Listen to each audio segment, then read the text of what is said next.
Alright, hello, welcome. Gonna be getting started with some King of the Hill today. Good to see you all.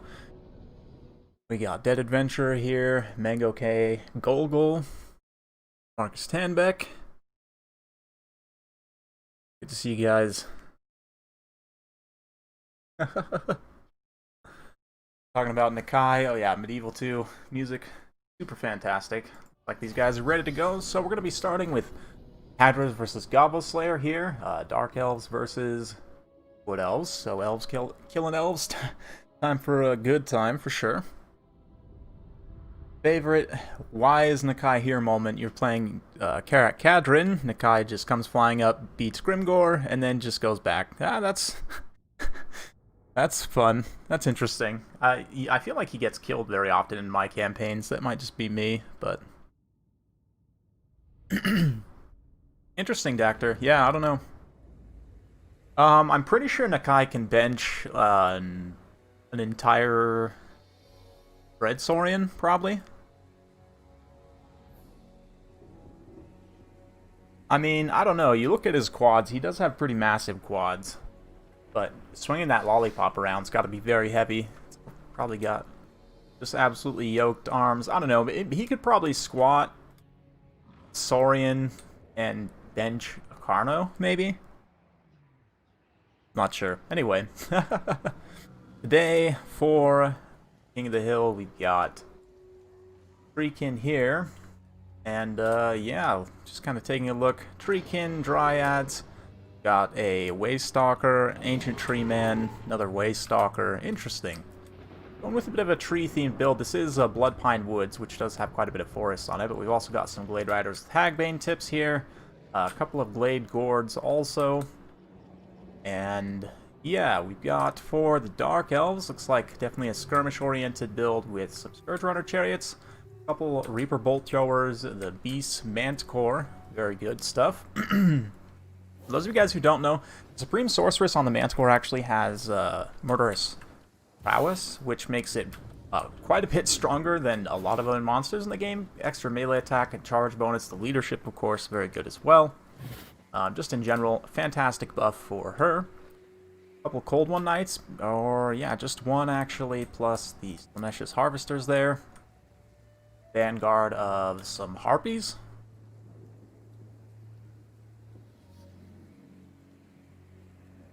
This is a build for sure, as they say. Not going to be able to actually fight this in the woods, but it's fun. Definitely quite a bit of fun. The magic damage, actually, of the Dryads is okay here. Treekin, I mean, they're going to get shot up by Scourge Runner Chariots, mostly, is the problem. But maybe with the Hagbane tips, these Blade Riders could catch them. Not that they would beat them in melee. But, yeah, it's going to be interesting. Ancient Tree Man here. This is a decent lord, but...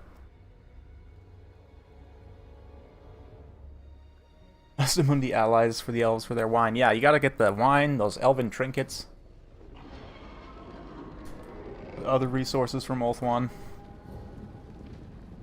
There's no wine nodes in Lustri, I don't think. Anyway. Waystalkers coming forward. They can kind of counter-skirmish these Reaper Bolt Throwers a bit if they choose to, but it looks like instead going after the Scourge Runner Chariots. They do have okay AP values, not primary AP, but a little bit of damage there. Minor poke.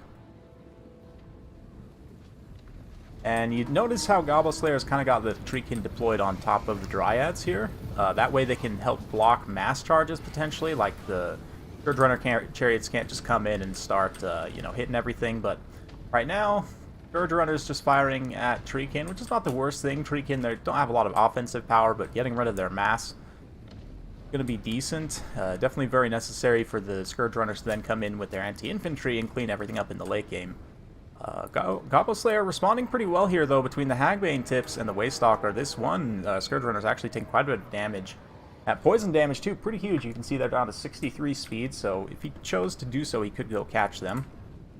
Manticore Summon getting pulled up right now, though. Probably going to get just a quick fire and forget in this back line on those Glade Guards to kind of force a disruption here. Yeah. Actually going straight after the tree men, interestingly enough. The tree men's been taking quite a bit of this heat as well from this flank. These Scourge Runner chariots been firing in. I think the bolt throwers also, yep, focus firing on him right now. He's just about made it to this little patch of trees, though. If he can stand in this little patch of trees, he'll get some extra winds of magic and also get some blocking from missiles there. But so let's just Harvesters outmaneuver those Treekin. They're going to get in here and get a good charge on those Blade Riders. The Scourge Runner is also coming into melee now, but a very nice Awakening in the Wood and counter charge. Soul Stealer going to do some okay damage. Did actually catch up some of those units, but the Waystalker should be able to survive that just fine. Right now, things are pretty even, honestly. The Glade Guards getting compromised is a bit of an issue, but these other ones over here should be able to kind of re-secure, maybe. We'll see. The Tree Men also just kind of standing firm here. He wants to try and stick next to these trees if he can, anywhere where there's patches of forest, but as it is right now, kind of operating out in this open space, these Dryads will be able to follow up, it looks like, and get after these bolt throwers, kind of overrun that position there, but still things are starting to kind of tilt in the Dark Elves' favor as more of these units have some leadership issues, and as the Tree Men take some more damage, really needs to try and get into these woods and start to heal himself up a little bit. But yeah, Murderous Prowess currently active as well, so big power spike from all the Dark Elf units, and the Treekin are holding okay, but this extra Manticore pressure, unless just Harvesters got away now and are going to be coming through, probably to try and re-secure this artillery, but I don't know. I feel like this balance power might be a little bit falsely inflated. We'll see. The Scourge Runner Chariots actually have not taken too much damage, all things considered, and those Cold One Knights also pretty dangerous, up to an XP Chevron there from taking out Treekin. So, not looking too great for the Wood Elves. Dryads here getting countercharged by the Scourge Runner Chariots. They're able to kind of secure that back line, and the Slaanesh Harvesters likewise peeling out over there. Dryads, if they had stayed on those Slaanesh Harvesters, actually probably could have done some okay damage, but yeah, no Way Watchers is an interesting one. Definitely some interesting one. Oh man, Manticore Lady drops down. She's still got her Murderous Prowess active. This is probably going to be the end of the Ancient Tree Man, unfortunately. Yeah, he's too slow to really get away here. Waystalker is shooting. Oh, let's see. Word of Pain there on the Ancient Tree Man. Looks like the Blade Riders are able to screen somewhat. We'll see if the Tree Man can get away and heal himself back up. He does not have a regrowth, but the balance of power, surprisingly enough, has stabilized somewhat for the Wood Elves. Given that a lot of the missile units have been shut down, the artillery crews getting shut down is a big deal, but a lot of these Dryads in the backline as well starting to have some issues. This Tree Man just cannot get away either from the Supreme Sorcerer. It's a problem. We'll see though. More Glade Riders coming in. The Tree Man standing firm right now. Actually gets a stagger there, and the Supreme Sorcerer is trying to pull away, but the Treekin, surprised how well they're holding here, to be honest. They're not really doing much else. They're doing barely any damage to anything, but they're here. I don't know, though. It looks like that cleaning up the Dryads in the backline, I think, pretty much got it. Looks like Hadras, I think, has this pretty well wrapped up at this point. Don't really see... I mean, he could potentially come back if he can keep this Tree Man sustained and just kind of out attrition a lot of this. Like, stick close to these Treekin right here because they can block. But the Manticore Lady is going to be a problem, and yep, this Block of Doom here, just continuously chewing away a little bit. Did I say Soul Stealer earlier? Yeah, definitely just Flock of Doom. I guess no, it was a Soul Stealer from the Slaanesh Harvesters, that's right.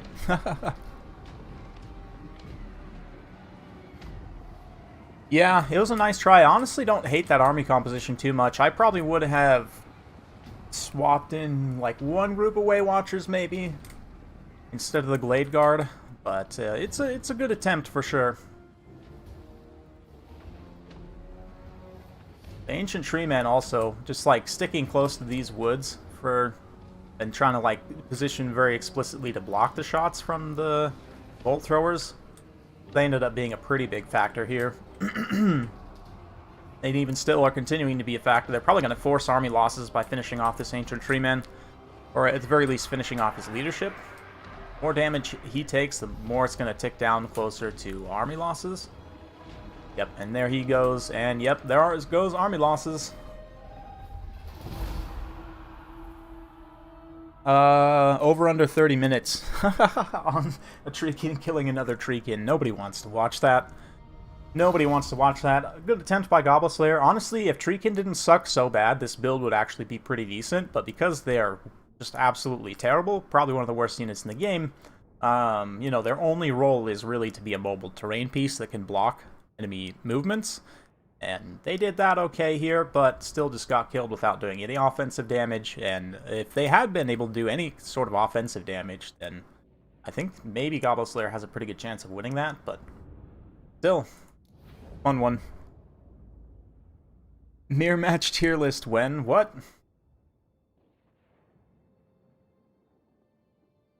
Just, okay. Let's see, who's up next on the list? We've got... outer regions, so...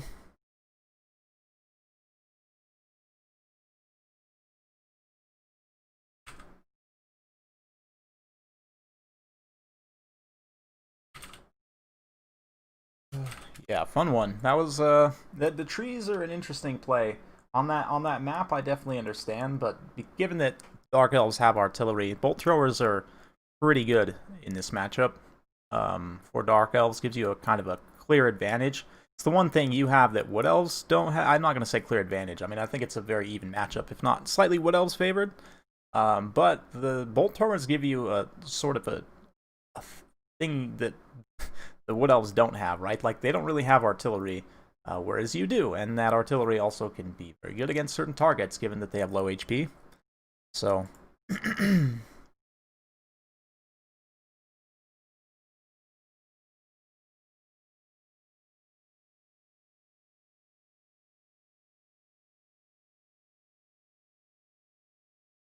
So yeah, it's a good one. Let's see here now. Hadras.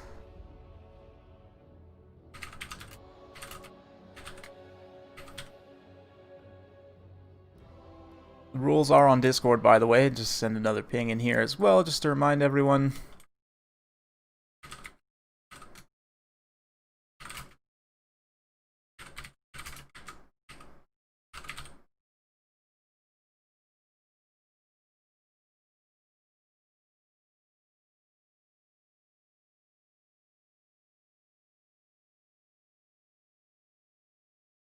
So yeah, basically the way it works, for those of you guys who are new, I can explain it on stream as well. Hadras now can pick a double ban new faction if he wants to, or he can continue to play Dark Elves with no bans. And that's kind of the way it goes. So we'll go ahead and switch. Let's go Blue Reach River. Think Treekin will be getting a rework in the Wood Elf update? I sure hope so, because they are trash. Absolute, just terrible. Just terrible unit. Completely awful.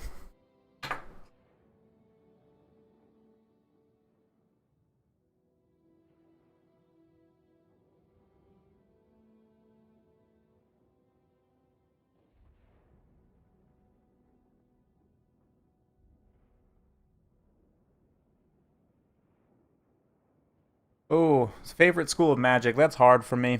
That's definitely hard. I have a hard time picking just one. Probably, if I had to pick out of the common lores, just the one I like the most, probably Lore of Fire. Flashy, has a lot of really good spells. Basically, all the spells are good in different situations. And it has a lot of damage spells, too, so if you want a lot of raw damage from your magic, get that from Lore of Fire.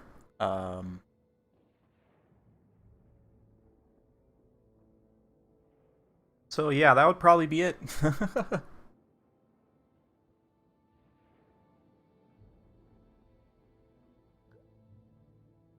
Oh yeah, Lore of Vampires for sure. No. No. Be gone. Lore of Little Wa is pretty fun too. It's quite strong. Again, all the spells are good in different situations. And Curse of the Bad Moon's also long been one of the most hilarious looking spells. Lore of Deeps is also pretty flashy and fun. And it also means you don't take Lore of Vampires, which means you're automatically cooler. Even though it is, you know, on an undead roster. But,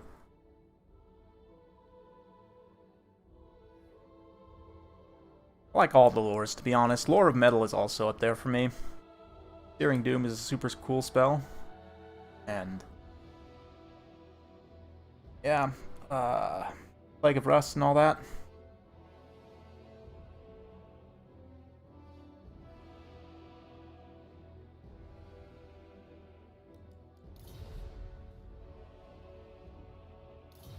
High Elves ban Greenskins and Beasts Outer Region, then picks Coast. Okay. Interesting. At what cost would they be good? Minus 200 gold would probably be worth it. I mean, you could say that about just about any unit in the game that's not good, but I would much prefer them to just get more offensive power. Like, to just get, like, 80 weapon strength at least. Like, you could literally double their weapon strength, and I think they'd be balanced, you know? It doesn't even have to necessarily be AP. It can still be primary non-AP. You give them, like 30, 50 or something.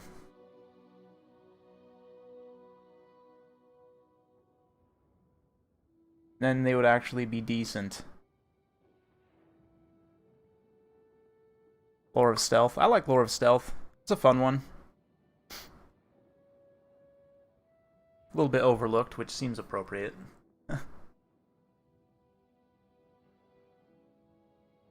Brittlebone. The vortex is the damage vortex is actually pretty good from what I've heard. I haven't tried it very much.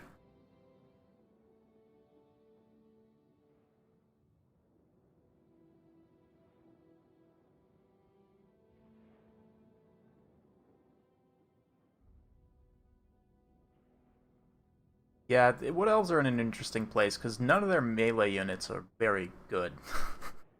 Like they have upsides, but they all have very low HP and no armor, except for the tree units, which kind of lack offensive power to begin with, and they're slow-ish. The tree men and the ancient tree men, I mean, the fact they can hide is nice. They're very tanky, and they have more offensive power than they used to, but still just not the best. Tree kin are just useless on offense, basically. And, I mean, Dryads are also, like, for the cost, their stats are not great. There's not very many of them. Their HP is kind of lowish. They have a very clear weakness to fire, right? So, their melee stuff's just not great. And so they rely so much as a result on their shooting that, like, Way Watchers basically become the whole faction. It's just kind of sad. So, one of the things I would like to see in the Wood Elf rework is just a kind of a retooling to give them slight more melee focus so that it's at least viable in some situations if you play right. I mean, right now, like, you can do Orion, like, Wild Rider Rush builds, right? Or you can take, you can do other, you know, silly things, try and make something happen, but you really have to, number one, like, it doesn't work at super high level play, and I would say with opponents of equal skill, you have to make less mistakes than your opponent, or yeah, you have to make less. Like, you're putting yourself in a position where you have to play better than your opponent very clearly, and I don't know, it's weird.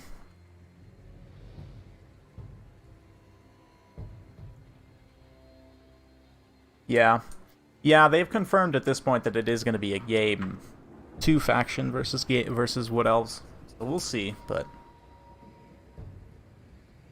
do things with that. But anyway, let's have a look here. Undead armies led by Luther Harkon, absolutely disgusting. We've got Vampire Fleet Captain on foot. People always do this. I guess it's cheaper technically, but I like that having her on the crab a lot. Just more HP in general, and yeah, you're subject to anti-large bonus, but it's well worth it, I would say, just for the HP alone and the armor, especially against someone like High Elves. Doesn't have the best AP. We've got some gunnery mobs, we've got deck gunners here, some bombers, got mortars. Looks like one rotting Promethean, probably the ROR, yep. Kind of an old school. I'm not the biggest fan of the Shade Wraith gunners, I think they're actually pretty terrible, but Lyrian Reavers here, we've got Rangers and High Mage, kind of push through the woods, like that. Lothern Seaguard with shields, Spearmen up front, Archers, so big old Archer line here with some spears as well. Lyrian Reavers, more Rangers to help protect against Hounds here. They do have anti-infantry, and pretty fast means they can actually counter rangers decently well. The physical resistance means they won't take too much damage in that engagement. So I like this quite a bit, and a wild Lithanar up front to snipe out enemy artillery. I like that a lot. The Moonbow also, if he has it, can be used to good effect here. I'd probably use it on the Shade Wraith Gunners, just because it does magic damage. But we'll see. Yeah, I like this kind of ranger flanking through the woods idea, since they can get the woodsman great and potentially stay hidden as they kind of force their way around.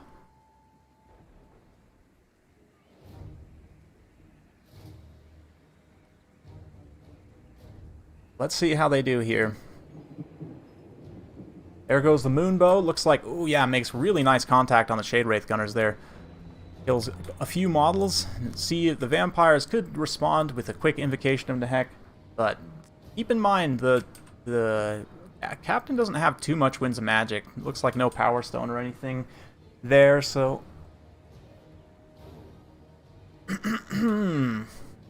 mortars are getting into range to start shooting. And Harkon comes over like he wants to land on a Lithanar. Honestly, Harkon should just land on a Lithanar here, to be totally honest. There's not really a lot stopping him from doing so.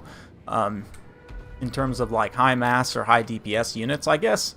Yeah, it's hard to say, but the scatter shot now coming forward, and it looks like the mortars, they're just kind of ignoring the mortars for the time being, letting the spearmen eat that in the face while the scatter shot goes after the bombers. That's decent. Reaver's pulling up and around as well. Both players kind of just positioning at this point.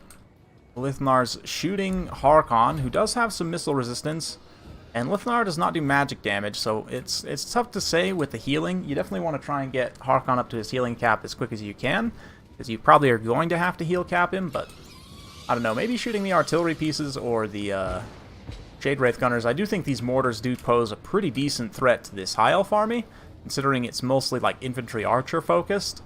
Mortars aren't super accurate though, but basically just bad RNG can kind of lead you to getting wrecked. But Shade Wraith Gunner is now going to be the subject of the bolt thrower fire. They unfortunately do not have any form of magic damage, but the Reavers kind of get caught way out of position here. Hornswaggle and some bats rush on them. They're going to quick tear out them away with Harkon. Another invocation of Nehek here. Yeah, kind of a bit of a skirmish, but archers should definitely come forward and just start pummeling here. Archers and Sea Guards, they've already taken some damage from the mortars, and they need to start using up their bow ammo to pay for themselves. Got Rangers coming up on the flank here. They might be able to get up and around and even get at this artillery potentially, but Bombers probably should be the focus next of the archers. Try and roast some of these bomber units before the melee engagement gets under range. And there we go, just like that. Hadras reading my mind. Too fast to be stream sniping, honestly. But the elf hero here, the elf mage hero, actually has decent enough stats that she can also fight these zombies in support of that ranger unit and kind of help clear them out a little bit quicker. Some minor splash attacks, it's not a lot, but these rangers can come forward now as well. These gunnery mobs are getting a nice little toss into the forest, but it looks like it's not too impactful right now. What's Lithanar up to? I'm not 100% sure what he's shooting at. But the bolt throwers have taken out this mortar. Looks like all three of the pieces are down, and this other mortar now getting switched on to. So good stuff there. Artillery kind of trading back and forth. The bowfire coming in, hitting these bombers pretty hard, but they were able to beat up that spearman pretty good there as well. These rangers also taking a lot of damage here and out on the flanks. And suddenly this metalcaster, it looks to be in some trouble as Harkon comes down to devour her. Overcast Plague of Rust, though. Nope, just regular Plague of Rust, only down to 50 armor. I mean, granted, doesn't start with a whole lot. 80 is not a lot to begin with, but this kind of flank push right here looks a little bit dangerous potentially. Archers are starting to run out of melee units to protect them, and the counterfire is still pretty real from like these gunnery mobs and other units. The zombies can start to come forward and try and make a push with Harkon in melee kind of acting as the big world beater. But let's see, Plague of Rust still active on him. It looks like it's got a little bit, maybe like a quarter of its uptime still, but the archers right now are trying to focus the bombers and don't really have the ability to focus Harkon and take advantage of that Plague of Rust. But Reavers also in the back line here are going to be going after the Last of the mortars there. The bolt throwers should probably switch on to Harkon at this point. They've still got a decent amount of ammo and can kind of poke him over time. Lithnar doing a little bit of damage also, but it's a lot. Harkon's got a lot of HP that you're going to have to chew through still. Hadras will have to chew through. Rangers are going to survive out on that flank. They'll do okay fighting in the woods there if the Lamprey's Revenge decide to stick around. Lamprey's Revenge kind of far out of position anyway. But, yeah. Harkon, not really sure what he landed on there. Did he just eat the caster? Yeah, looks like maybe. Metal caster there. Still quite a few archers left as well. Just need to get them all to start focusing. Yeah, here we go. Here's a Tempest. And everyone should focus Harkon now. All the archers and the bolt throwers and everything. Looks like some of these archers are still firing in other directions, but now starting to switch. Lithnar also shooting in. Harkon, that damage, that Tempest damage, people don't bring the magic resistance on Harkon, and I don't know why, to be honest. It's pretty much always, maybe not always, but in most situations it's going to be good. Not only because if he does end up crumbling technically does magic damage, I believe.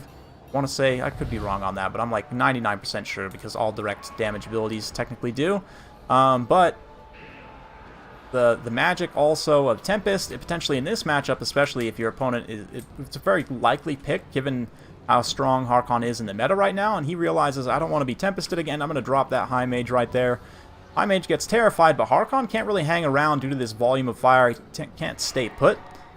Needs to keep moving as much as possible, but he decides instead to maybe try and dive in again. Nope, he's going to pull away there, dodge a few shots. Bolt throwers do have enough ammo to probably finish him off. This Lamprey's Revenge unit could still be a problem, though. You can see the high elves, the balance of power really does not like them.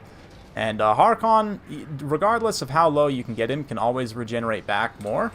So it's a little bit of an issue to try and actually finish him off. And the Lamprey's Revenge as well in the late game might be a bit of a problem also. Oh man, he's getting low. You see, he's got multiple regeneration effects, so the fact that he's crumbling actually doesn't matter at all. And he's just getting an insane amount of sustain from multiple healing effects. So yeah, Harkon's totally balanced, guys. Totally balanced. There's nothing wrong with Harkon at all. There's nothing wrong with having, you know, 2 passive regeneration abilities plus Invocation of Nehek. It's totally fine. Totally fine. He might actually end up crumbling away. It will take like 10 years though, and in the meantime, it looks like the rest of the elf army is going to have some issues. We'll see. Lamprey's Revenge getting focus fired very well now. And the bolt throwers and stuff starting to run out of ammo. I'm just worried army loss is going to kick in for the high elves before they really get a fair shake. But yeah, he's kind of hanging around. You see that, like in practice, the crumbling is really not enough to deal damage to him, and he is now back and just fully regenerating now. And this is what I was talking about in terms of heal capping him. Like, you're almost guaranteed to have to heal cap Harkon, so it's just such a pain to deal with him, man. It's totally fine. If they could finish Harkon off, though, I think that's basically game. Maybe not. Maybe the rest of these zombies can beat up these very beat-up high elf units, but I think, like, Lithnar himself, he's a decent enough combatant that the zombies are going to have a really bad time against him. And, oh, man, that was a good hit from very long range from those bolt throwers. Now, especially Harkon being on the ground, maybe they'll be able to land some hits, but they're just about out of ammo. Harkon can avoid these shots. Takes off at a very opportune moment there. Also, a Lithnar probably needs to fight this fleet captain. That will help stabilize the balance of power somewhat. We'll see, though. Harkon probably carries this, if I'm being honest. Oh, yeah, there's a good hit. Bolt thrower's out of ammo now there, though. A little bit of an issue. Harkon's got, like, probably 700 HP once he regenerates. Ugh, just disgusting. And that's the thing, too. Like, in this situation, he could potentially have a bit more HP even if he had that magic item, which is even more disgusting.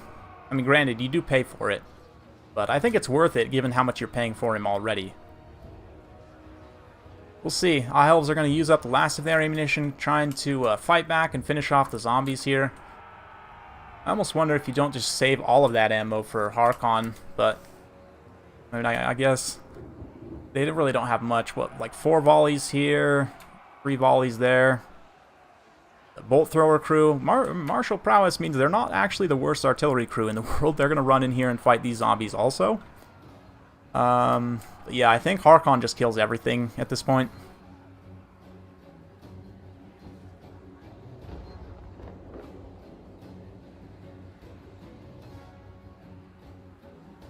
Yep, they said it was balanced, and it was not. This balance of power is kind of crazy right now, to be honest, and that's solely because of Harkon.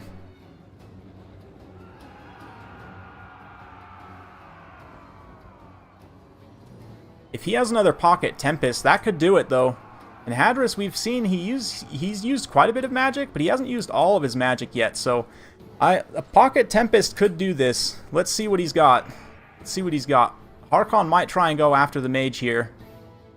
Oh, there it is. There it is. She blew herself up, but it went off. Oh, man, that's going to do a decent amount of damage to Harkon. Will that be enough? Let's see. She's now going to run out of range of the guns to try and avoid that. Will that be enough to send Harkon into crumbling? Probably not. Let's see. He does go down below that. Oh, man, that might be enough. That might be enough, actually. If he's crumbling now, which he is, he doesn't have any healing left. I think that might be it. Now Lithnar comes in to fight the fleet captain.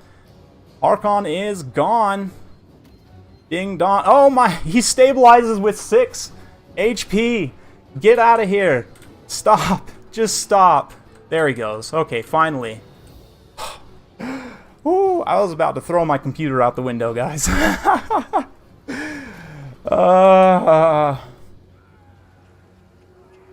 Wow, my heart's pounding for Hadras right there. Like, my adrenaline's up and everything.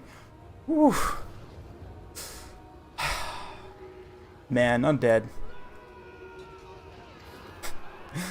It's so balanced. Do you feel the balance? I feel the balance. Oh, man.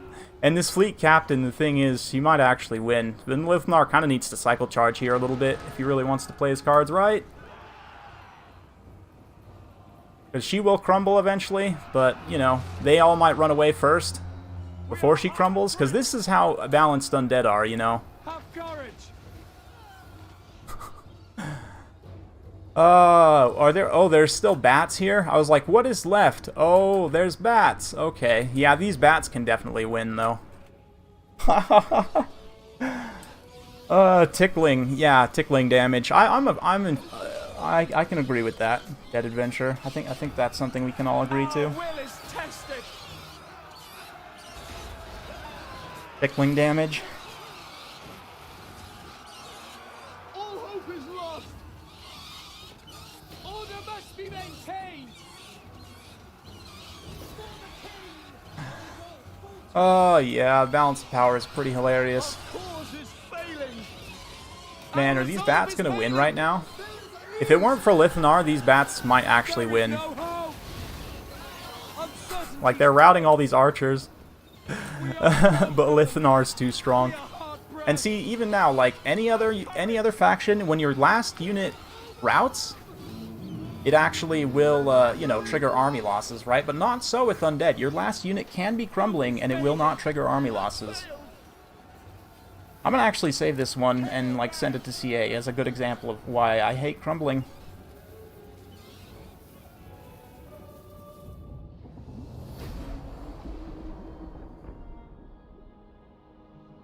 Right? These are the best bats ever, for real. They almost won the game. They actually probably could have won the game if they were in at the same, if they came in at the same time as Harkon. Like, if they had been in that late game engagement with all of the Blob Elves, they would have triggered all kinds of rear and side attack penalties, everything would have terror routed, and then it would have just been Lithnar and Harkon, which is a bad day. Coast, man. Coast.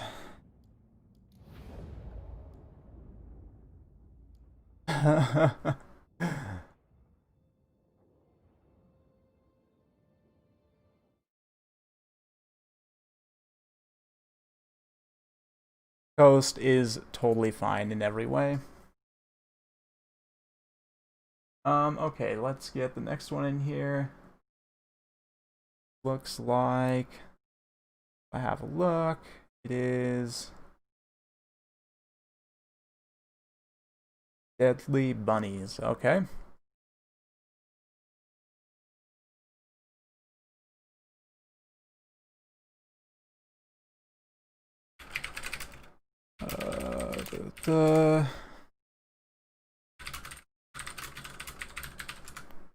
That was a wild one. Let's get the music going again.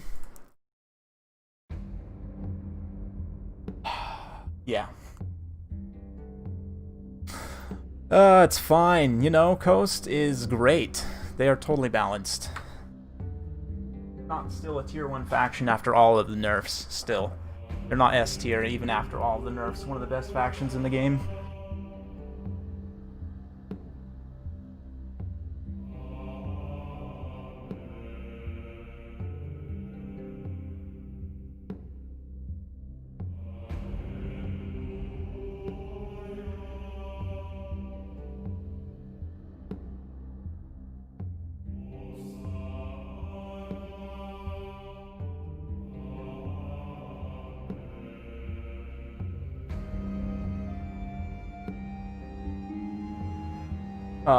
Sorry, Happy Puppy. He's up soon.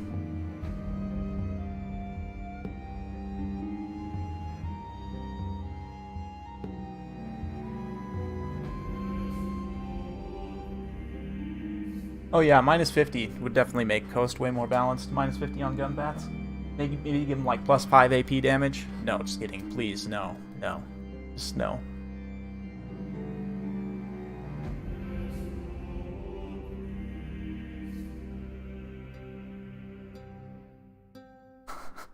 It's some Med 2 music for those of you who are uninitiated. Soundtrack for Medieval 2 Total War? Yes, exactly.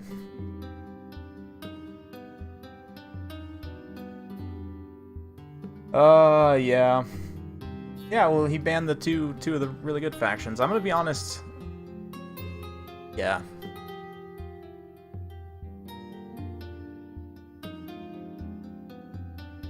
Play some Med 2. I'd be down. I could do maybe a stainless steel campaign or something. Even classic Med 2 is pretty fun, to be honest, but I just like having the extra stuff. Off depth card.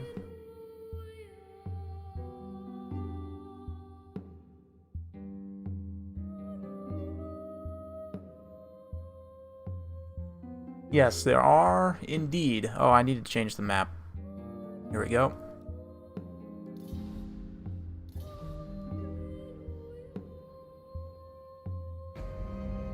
Cavalry play was superb in that game. Just absolutely ridiculous in some ways. Jeanette's probably one of my favorite units, though. Javelins. The fact that Javelins could wreck Cav, and Jeanettes are light Cav with Javelins. Also the Boyars. What is it, Boyar's son? Something were the same, I think, for Russia.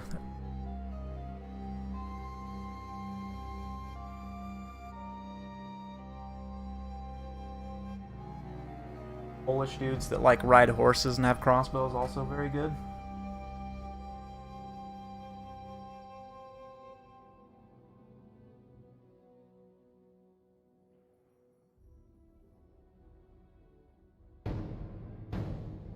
As one does, Doctor, as one does. Rome 1 is nuts, man. Game's awesome.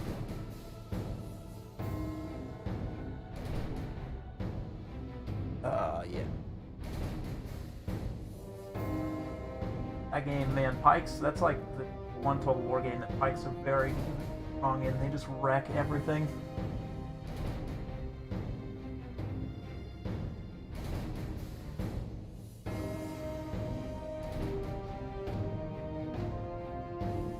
Egypt topped out. Yeah, that tier list I did with Falcon's pretty fun. I still have yet to adapt my own version of it, but...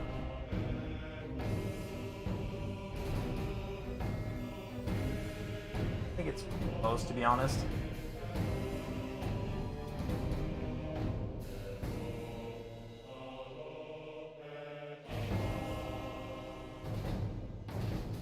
Huh. I didn't know there was still much of a multiplayer community for Rome 1. That's awesome.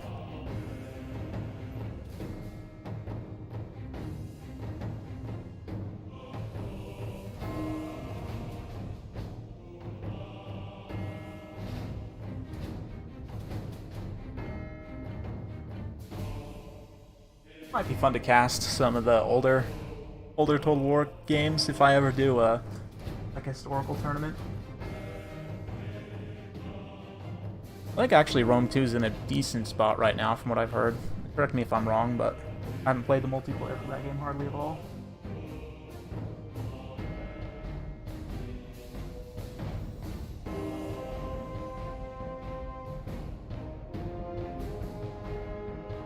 Oh, that's cool.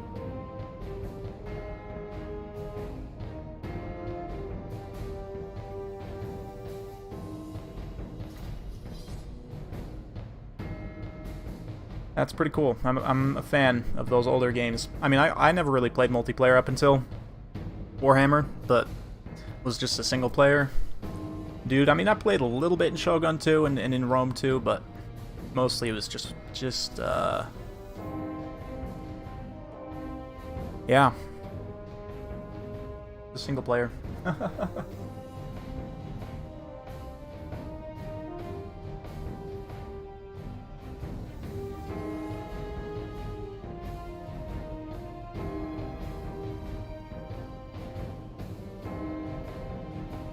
Yeah, Rome 2's meta is just kind of weird because everything has javelins.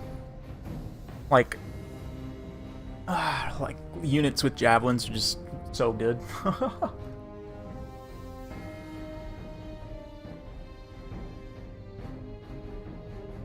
I think this is winnable for Wood Elves, depending on the map, deployment, some other factors. You gotta play to the map. Like, you have to play to the terrain as Wood Elves. Like, you can...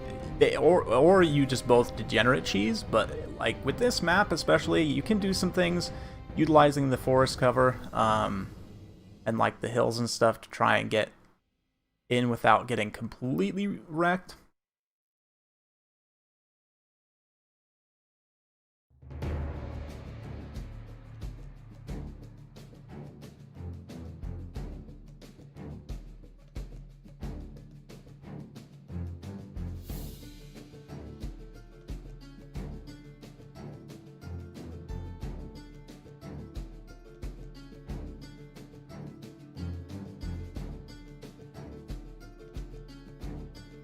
Yeah, Age of Charlemagne was awesome. Attila itself, like, they went back and gave Rome 2 that quality of life update a while back. They really needed to do the same thing for Attila. Like, I would pay for another DLC for Attila if they were willing to give it a quality of life update.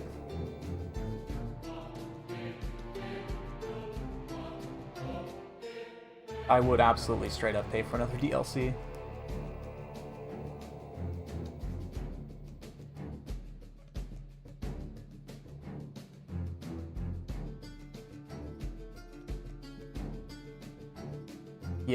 Yeah, and see, I had kind of been not totally disconnected, but, like, I played Empire, and Empire, for me, like, I had played all of them up until Empire, right? Like, I played Shogun, Medieval, like, Rome, Medieval 2, Shogun 2. I guess Empire, Shogun 2 was after Empire, so, like, yeah, after Shogun 2, I was kind of, I don't know. I wasn't in a position in my life where I was following Total War super closely at that point, so for me, like, the Rome 2 launch wasn't something that I was really a part of. Like, I heard the game was rough, so I didn't get it. Like, I don't know. I wasn't as much of a Total War super fan, I guess, then as I am now. But, yeah, like, I mean, I'd still played tons and tons of the older ones. Just, yeah, skipped Rome 2 up until Emperor Edition. Once that came out, I played that. And it was awesome. And then from there, started watching Heir of Carthage, and the rest is history. Modern Napoleon would be good. Yeah, same thing. Like Empire, if they came in and did like an Empire 2, I think that'd be awesome. Like the campaign system where you have the different theaters is great. I love that. Just the gunpowder Total Wars in general, I think there's really something there that you could get that you don't get from the regular Total Wars. It's similar, but it's slightly different in terms of tactics. Very, very fun though.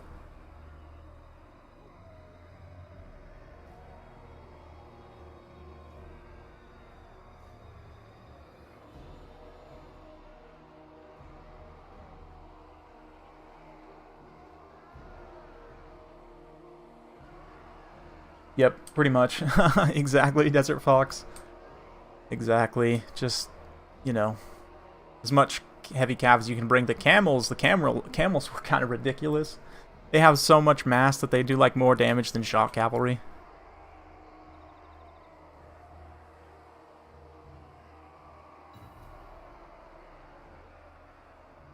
Anyway, talking about these builds here. We've got, looks like Gromby. I can see his hair from here.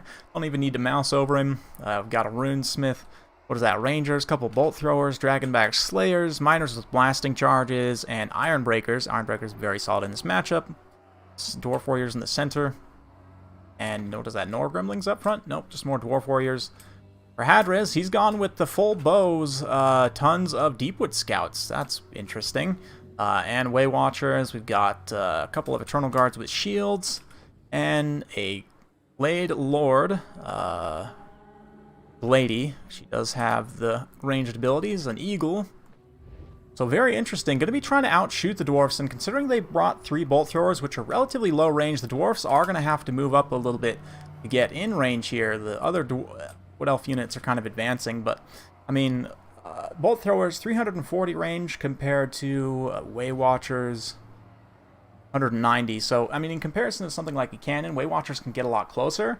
Likewise, there's no scouting. There's no gyros or, you know, any form of scouting that dwarfs have here. So it could potentially be a bit of a weird situation for them in terms of their ranged.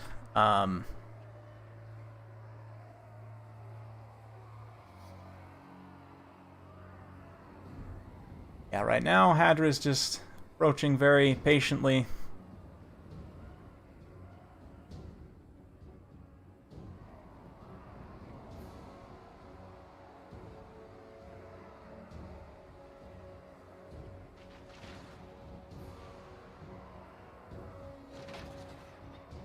And I mean, this dwarf player taking this defensive position, don't get me wrong, it's okay, but I don't think this is going to necessarily work out. We'll see. I don't know. Hadras may not have enough ammo at the end of the day to get through all of this stuff, and he's definitely going to need to keep his dragon safe, healthy in terms of HP to, you know, take advantage of the armor-piercing damage. Does even deal magic damage, though, so... yeah. This is also pretty close to line camping.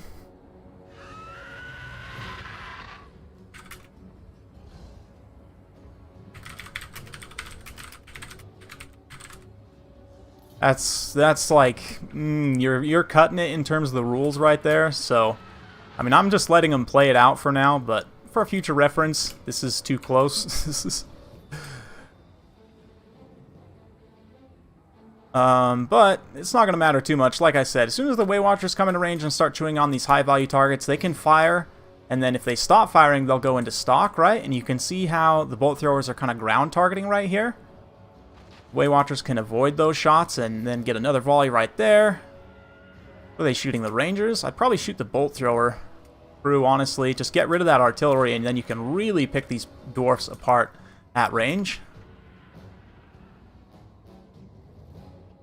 Yeah, I mean, according to the banner rules, if we're being strict, this would qualify as line camping. But, I mean, I'm letting them play on because I think Hadras is still probably going to win.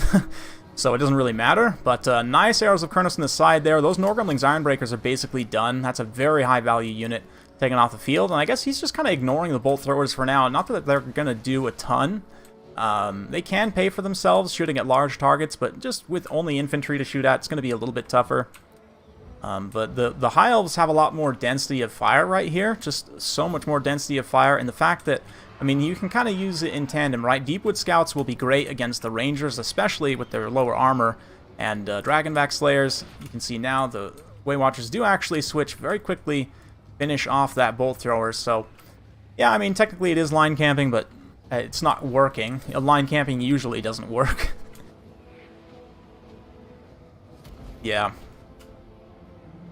Yeah, you can see the Eternal Guards also kind of starting to come forward. If they can get engagements here without getting blasting charge to the face, they'll do okay. Slayers and the Rune momentarily slow up the Glade Lord, but it's not going to last long enough for Grombrindle to catch up. And in the meanwhile, these Way Watchers are free to expend their ammunition. They're going to have to be careful, though. Blasting charges almost in range there. They can do something. But now this Eagle comes back. It's going to finish off this Bolt Thrower here quite easily. Nice regrowth on the Dragon to heal up that damage and to restore Vigor. But Dwarf's kind of getting a little bit picked apart at this point. The Dwarf player definitely wants to try and stay tight to his defensive position here and play off of his ranged units as much as possible. The Slayers, likewise, it can only be in so many places at once, right? And just getting this spread out, you really don't have the overlapping lines of fire in place to protect these units, and as a result, they're kind of just going to get a little bit soloed out here. I mean, maybe. This could be an okay engagement, potentially right here to finish off these Eternal Guard, but there's really no response at this point. A lot of the ranged tools are very tattered, and the Eagle, even though it didn't actually end up getting that Bolt Thrower, the fact that it's distracting all of these Rangers and everything, Hadras understanding his targeting priority here, doing it very well, taking out, you know, Deadly Bunny's ranged units as much as possible, including the Miners Blasting Charges, of course, very important. These guys will do a ton of damage to all of the light elf units here, so will they actually get a charge volley off? Ooh, they got literally 2 charges off. And the Eagle comes in and interrupts that. So, looking good so far for Hadras.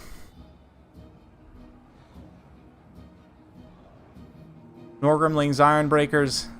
I'm surprised how well their leadership is held up, given how few of them there are left, but facing their backs, probably not a great idea. I guess the directional missile block I don't think is a thing in this game. I think it's actually, is it like a 180 cone, or maybe it doesn't matter at all. I don't remember. But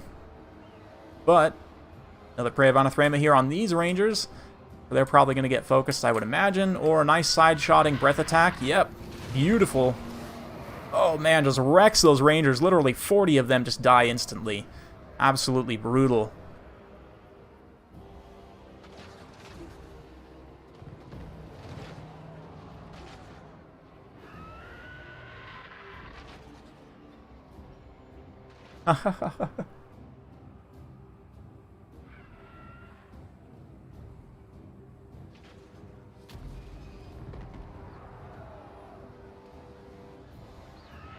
Yep, this is pretty classic kind of outranging, and the thing is with dwarfs, you can do some things to combat this, and believe it or not, actually, organ guns are pretty good against these loose formation archers.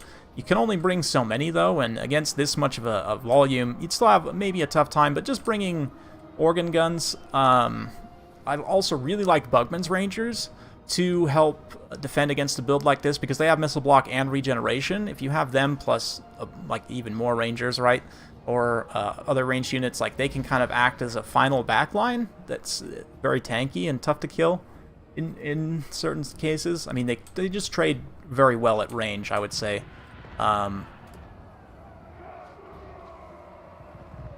Flame Cannon, believe it or not, has very short range, so you'd have to be careful of protecting it against the return fire, but if you can get it shooting, it'll take the Way Watchers out in a pretty big hurry.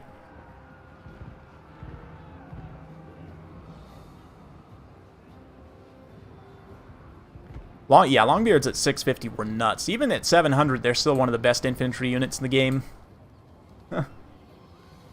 Yeah, Bugmans also get charge fence versus Wild Riders. Exactly. They do die to War Dancers, as we've seen in a previous replay. If you guys haven't seen my underrated War Dancers video, to be honest, most of you probably have. Like, that's one of my most viewed videos of the past, like, few months, I would say. It's maybe up to, like, 10K by now. I'll have to go look again, but... yeah. Yeah, I'd have to kind of think about this, put together a build of my own. Grombrindle, I don't know. I would probably take Belagar here. He's got good missile block and good stats for being relatively cheap. Or maybe even just take the Dwarf Lord because he's the cheapest.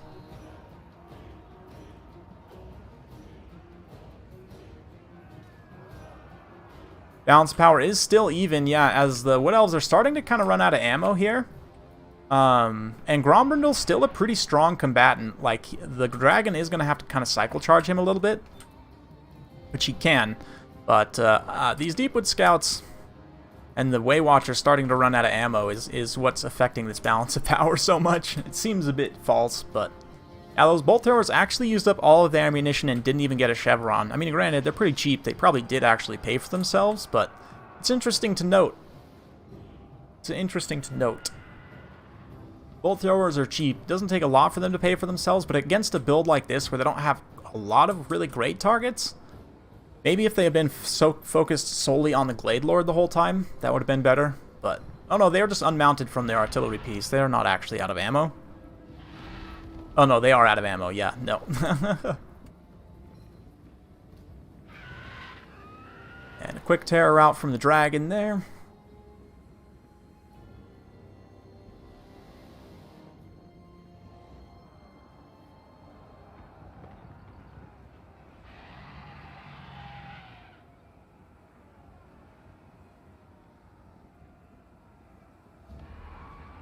Yeah, dwarfs take crossbow spam, and you don't really need the AP of guns anyway. The faster rate of fire and the bigger volume of crossbows is good.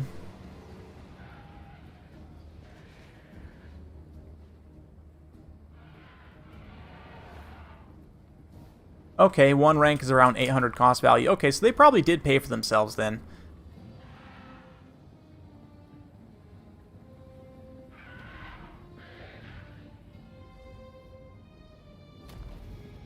I don't know if that's right, is it? I think if units cost more, they actually have to get more in terms of XP. Maybe I'm wrong. I haven't actually tested. But Waywatcher's coming in for a snipe attempt. Grombrindle, Prey of Anathrema lowers his missile resistance, and look at that balance of power go down as Grombrindle takes that fire. Not too much ammo left, but there is some. And like these Deepwood Scouts fighting these Rangers 1v1, it's very polite. Deepwood Scouts still have ammo left as well that they can use to try and take out the Dwarf leadership here. Oh man, these two Norgrimlings Ironbreakers. Let's take a minute to appreciate these two Ironbreakers. Like, alright lads, the entire unit's dead. And they died. So some Eternal Guards just get poked to death. Killed to a man. That's the Norgrimlings Ironbreakers for you. Those Waywatchers, man. XP Chevron, almost got an XP Chevron, almost got an XP Chevron. Deepwood Scouts, not even close. But hey, they're also here.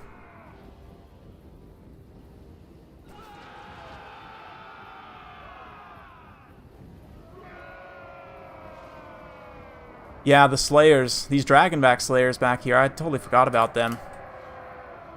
I don't really know what he's doing with them back here, to be honest.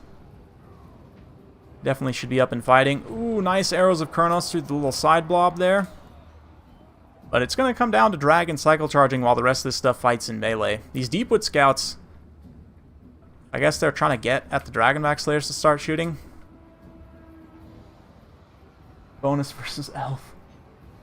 Grombrindle, does he deal magic damage? He does deal magic damage, so the physical resistance of the dragon isn't going to matter here against him. But honestly, what Hadras should do is just charge Grombrindle directly.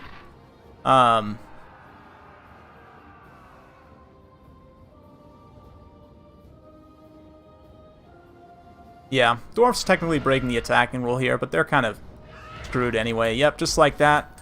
Things are going to terror out. Grombrindle uses his rune axe. Did he smoke bomb also? Looks like he did smoke bomb Hammer of Karak Draz and the flash bomb, but the thing about that is, yeah, I mean, the dragon can still technically move, can still screen through its own troops there. And there it is, Deepwood Scouts now focusing the Slayers. Nice Earthblood just to finish up the heals. Grombrindle takes another giant shot to the face. Grombrindle has no fear, has been popped, so unbreakable everything at this point. As soon as that wears off, it's going to be army losses, I think. Yep, and here it goes. Ding dong, the dwarf is dead. Well, not quite, but he's terrified. Slayers are not. They'll keep fighting, but even in this situation, like, let's have a comparison. Way Watchers, 29-29 versus Slayers, oof. Let's see, Dragonback Slayers, if I can get their unit card. Nope. Unit card does not want to stay up here. Dragonback Slayers, 48-41, so, I mean, these Eternal Guard and these Way Watchers have enough stats that in this amount of numbers, they will just beat these Slayers, so... 222 kills on that Glade Lord. Wow, 109 on the Waystalker. Some great arrows of Kurnos play there. Very, very good stuff as I smack my mic. Hadras going on an absolute tear today. Doing the elf things proud.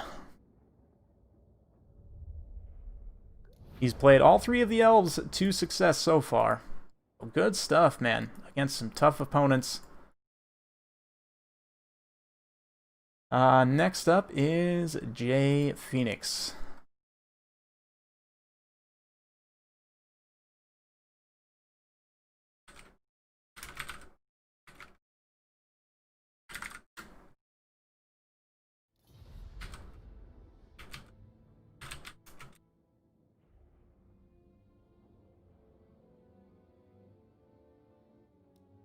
Elf things win. Elf things have been doing quite good today, I have to say. Hard to play them, because they all have low HP. They're very delicate flowers, but... you know how to use them. Let's go with Wyvern Lake. Not a map I use super often, but it seems decent.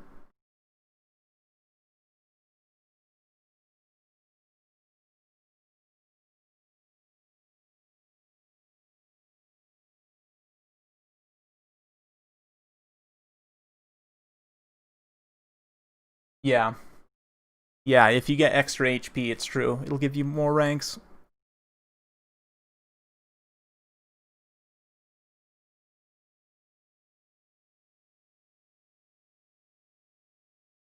Happy Puppy's in the house. Welcome, welcome. Hey, Zach Style.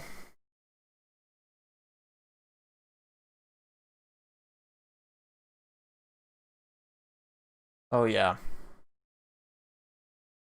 Should be a good one. Hadras now switching to the Lizardmen. Skaven are elves.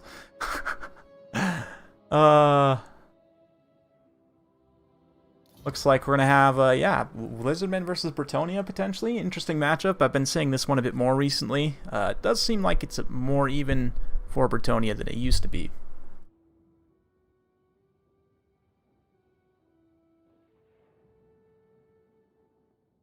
Uh-oh. Okay.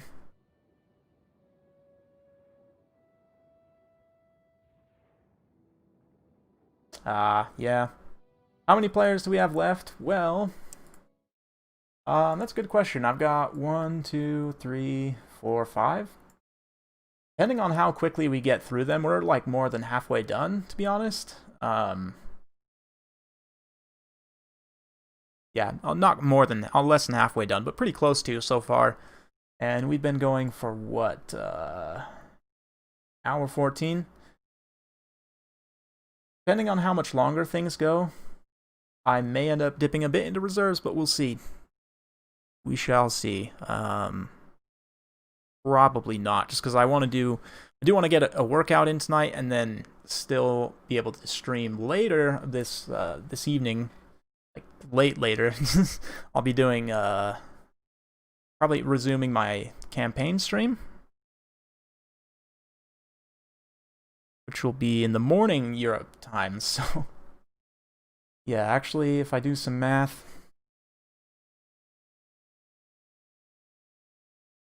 we keep this going till like another like hour 15, let's say. Hour 15 to 2 hours, then yeah, probably another 2 to 3 hours after that I'll be doing a campaign stream. Gotta stay healthy. For me, honestly, I do it mostly for my mental health more than anything. Like physical health, yeah, also cool to have, and the fact that I am, you know, all sexy and muscled is a good side effect. But mostly, I just do it for my own mental health. To be honest, like I found since I started exercising, it's been super important for me just to maintain a balance, and especially given this wild time. And I mean, air quality's not great out here right now, but even still worth it for me to go. Maybe I'll start putting up my workouts on OnlyFans, huh? Those of you guys who want to see it. Or Patreon.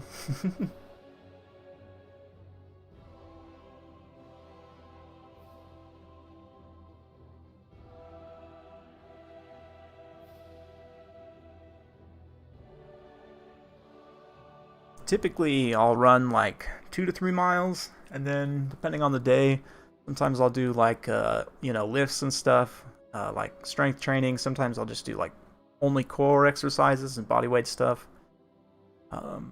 Yeah, some days I just only run, and that's it. Those are kind of my recovery days. Just a quick run, and usually I'll go for less distance. What's your routine? Yeah, there it is.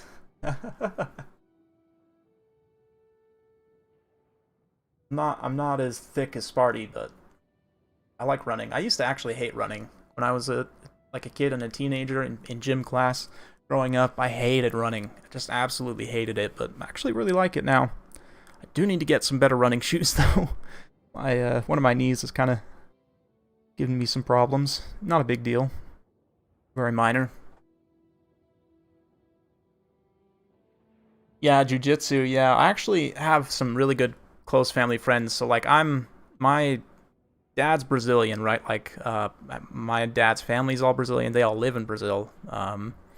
And like here in Salt Lake, I'm very much connected into the Brazilian community here. And I know like some of the best gyms in Salt Lake. I know people personally that like teach there and stuff. So I've been talking one of my friends there, trying to get in. They have actually a waiting list right now because they like, for a while they were shut down, and then they weren't accepting any new people. They were like only training with a close like inner circle within that gym.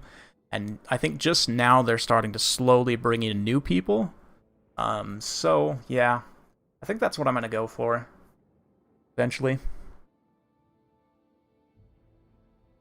Yeah, I do need to get like a brace, knee brace. I think actually my brother has one. He'd probably let me have it. Cardio beats chaos. True that. Cardio for Sigmar. That sounds like a fun one.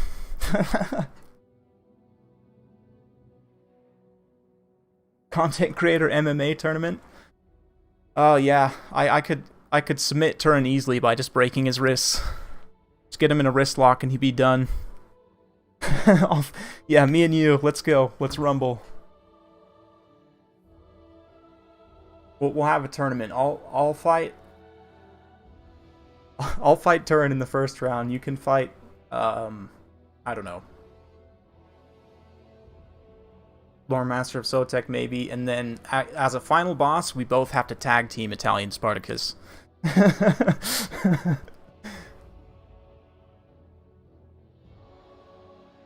Because to be honest, he's probably the most swole out of the content creators.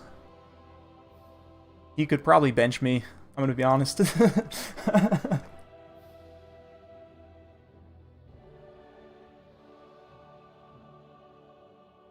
could maybe outrun him. I don't know. I actually don't know Sparty's cardio routine. But I could for sure bench me.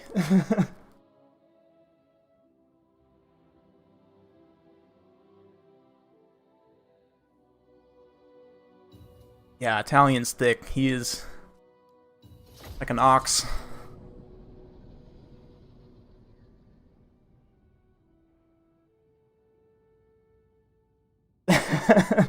Baldness is an adapter trait for combat. There you go.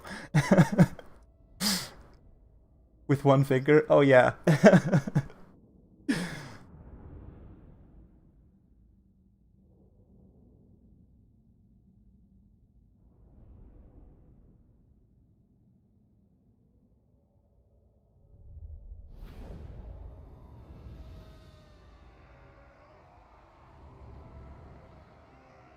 Yeah, I can understand what you guys are typing. But I actually am not fluent in speaking. Like, I can kind of get by. I can, like, order food and stuff. If I was, like, if I got stuck in Brazil, I'd probably be okay. Like, I'd probably actually pick it up pretty quick, but yeah, unfortunately, I'm not fluent. It's a sad situation. Long story, but anyway, taking a look at these builds here. Dwarfs, again, but versus Lizardmen. This is an interesting matchup because the target overload is definitely a pretty real thing here. But I believe this camp is... This tower may count as impassable terrain. I don't know about the rest of this, exactly what does and doesn't. But we've got the two bolt throwers here, a triangle, an absolute boss triangle of Longbeards, Dwarf Warriors. Bunch more, Longbeards. We've got Hammerers here, very good stuff. Couple of Iron Drakes, Fire Drakes, Slayers, Longbeards. Pretty good one. Pretty good build from J Phoenix. Like that. Like the Wild Hammerer pick. I've actually been using recently. You're going to see it in some videos. I think probably tomorrow there's one coming out, maybe, or the next day.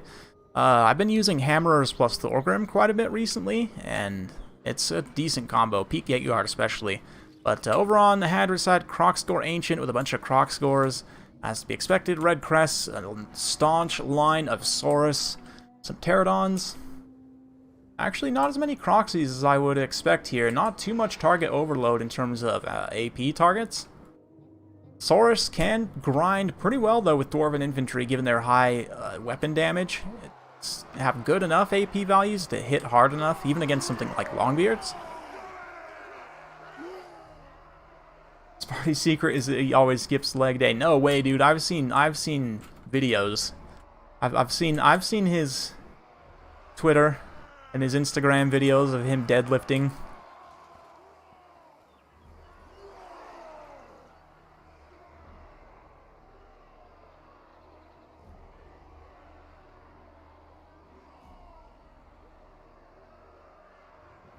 Oh, look at this. Oh, look at this. Look at this. It says puppy. Oh. Oh. This is a big brain deployment right here, guys. This is how you know that you're gonna win.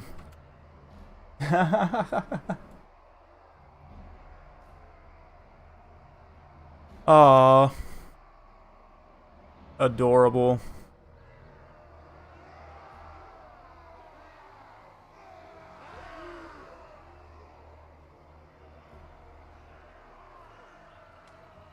Yes. Dreaded puppy formation. That's an auto win right there for sure.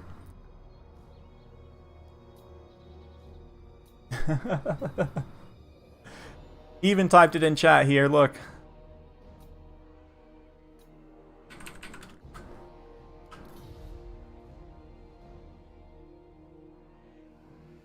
Oh, you did it for JP yesterday in Turns Cough? Aw.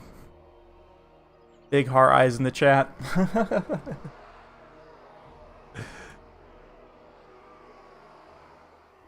Don't they keep pets? I mean, they are dwarfs. They are smelly and hairy. Man, look at that beard protector, though. Like, look at this guy. He is ready for anything that comes. Man, I want one of those masks. That beard protector is very important. This is what makes dwarfs OP right here, guys. this.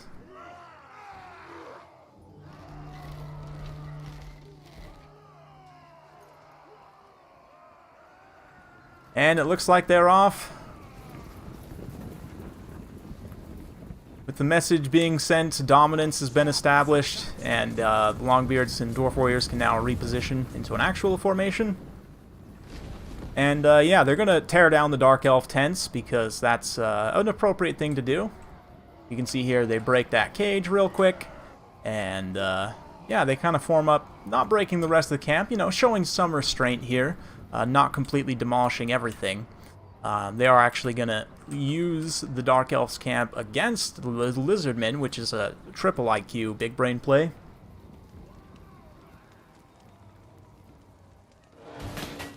Oh, nope, here they come. Okay, they're tearing it down. The restraint, it seems, has been lost. The Dwarf Warriors are now running wild and rampant through the Dark Elf camp, ransacking and tearing down their foul objects.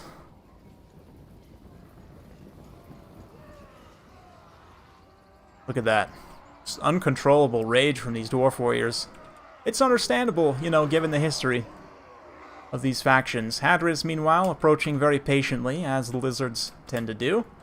They are not hot-blooded. Get it?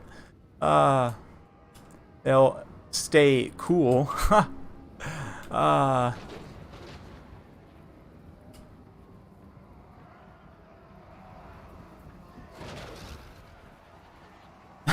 Exactly, Happy Puppy. That's why the beard protectors are so important.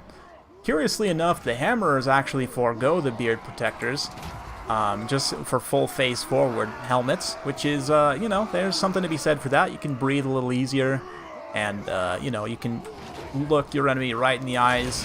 They'll know their doom approaches. Saurus taking some shots there, nothing too extreme so far. One of the bolt throwers does switch over onto these Pterodon riders. We've got some Rippers also up and around the back here. Now the Saurus, you can see the dwarfs convince them to do the dirty work of tearing down the rest of the tents here. Pretty good stuff. Saurus warriors are kind of struggling right there. Manticore Summon in the back line does foul up a bunch of these Iron Drakes, but the Slayers are there to protect. If the Fire Drakes can get free and fire into these Skinks or even into the Saurus, it's going to be quite effective. But so far, bit of a kind of slow engagement. Definitely a lot of time being taken by both sides, which is fine. There's the Fire Drakes. They actually don't do hardly any damage whatsoever to the Ripperdactyls, but these Slayers and other units could switch over. It looks like they are going to have to go after the cohort of SOTEK there, which is not a great trade, honestly, for either unit, but it is what it is. Probably a better trade for the cohort of SOTEK than anything. They do actually make contact with those Fire Drakes there, which is potentially a huge problem. This backline separation is going to be an issue. Another Manticore Summon comes up as well to keep bogging down those units in the backline. The Fire Drakes not made their presence felt fully yet where they paid for themselves. It would have probably been better to just take the regular... I say regular. Trollhammer torpedoes are, I guess, not technically regular Iron Drakes, but they are a little bit better here, I think, maybe. Fire comes in, bathes these units, but it's just not that great against large, to be honest.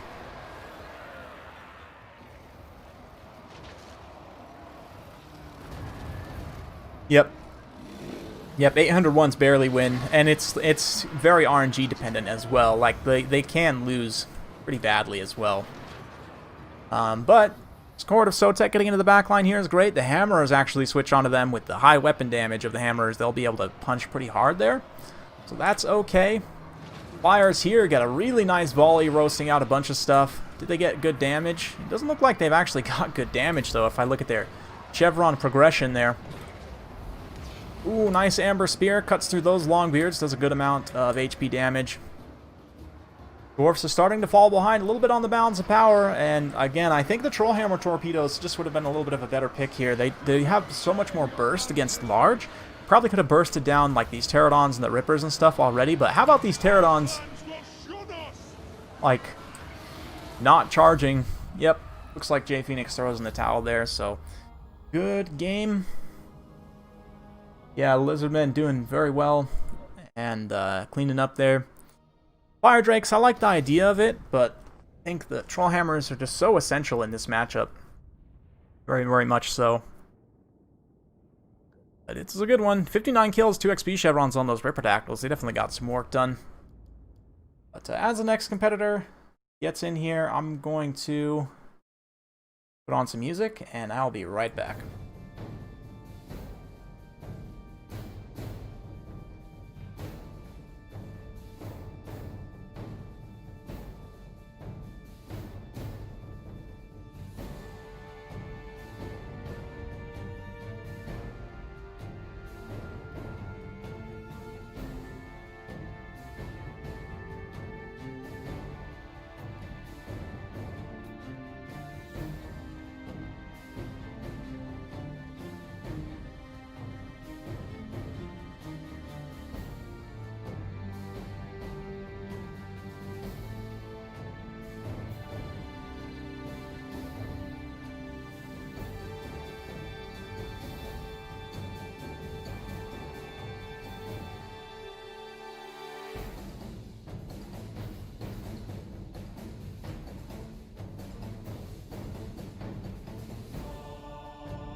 Alright, and I'm back.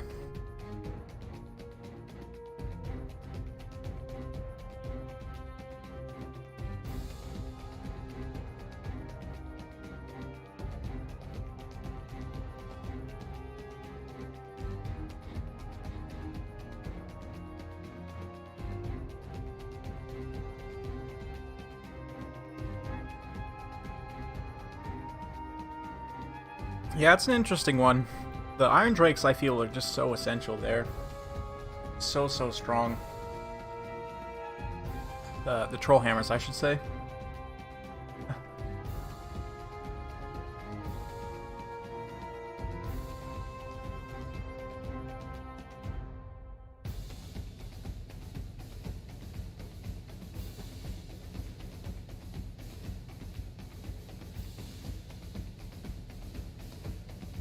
Yeah, style win, absolutely. Absolutely. Tomb Kings against Coast is an interesting one. A bit of a weird one for Tomb Kings. Because you can't really outrange. Tomb King's actually a pretty strong ranged faction, but you definitely can't outrange Coast. And you can't really melee rush them either, because then you'll just get shot to pieces. But it's an interesting one. Maybe you can outrange them, actually, if you go hard enough. Take all the memes. Screaming memes.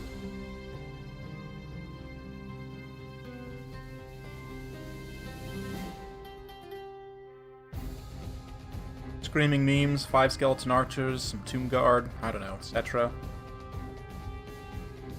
Bury it.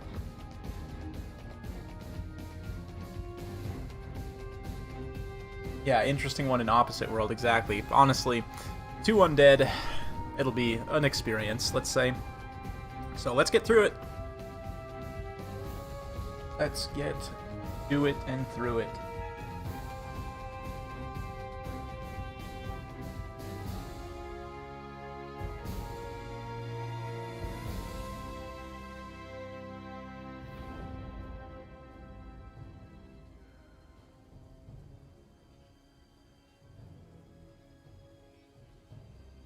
Hart calls her a traitor. Oh my. That's funny. Doesn't like Kalara, huh?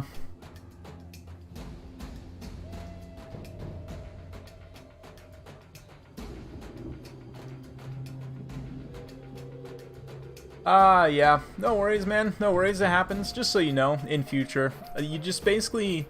You want to get, like, it's kind of hard to estimate, but you want to get more than your ranger's distance away from the line, basically, like the amount of range that your rangers have. Thanks for the donation, though. Much appreciated, man. No worries.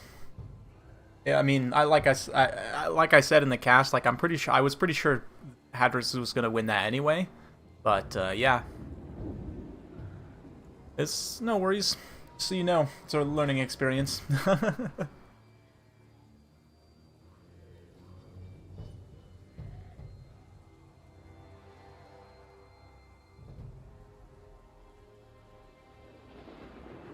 Yeah, oh, it was not too far off, J Phoenix. I think we were kind of talking here. The main thing I would have changed is to give you Trollhammer torpedoes rather than the Fire Drakes. But other than that, I mean, I think your build is pretty solid. But yeah, style above all else, of course. Let's take a look at these disgusting pirates first. Harkon, bunch of... Oh, imagine it. Have we seen this somewhere before? A bunch of deckhands, bombers, guns... carronade, mortar, carronade, zombies, more zombies. And for Tomb Kings, we've got a screaming meme, Cetra l'Imperissable. That was probably terrible pronunciation, puppy, I apologize. Carrion, a bunch of skeleton warriors and tomb guard in the front lines, some spears, we've got Nekar horsemen. Skaven, then Empire high elves. Yeah, too much anti-infantry, not enough anti-large, which, considering that Hadras even brought a lot of infantry there, is saying something. But I mean, bombers... You're going to commit to an air force. It's really tough to make bombers work if they're going to take rippers and pterodons and stuff. But bombers are okay if they don't.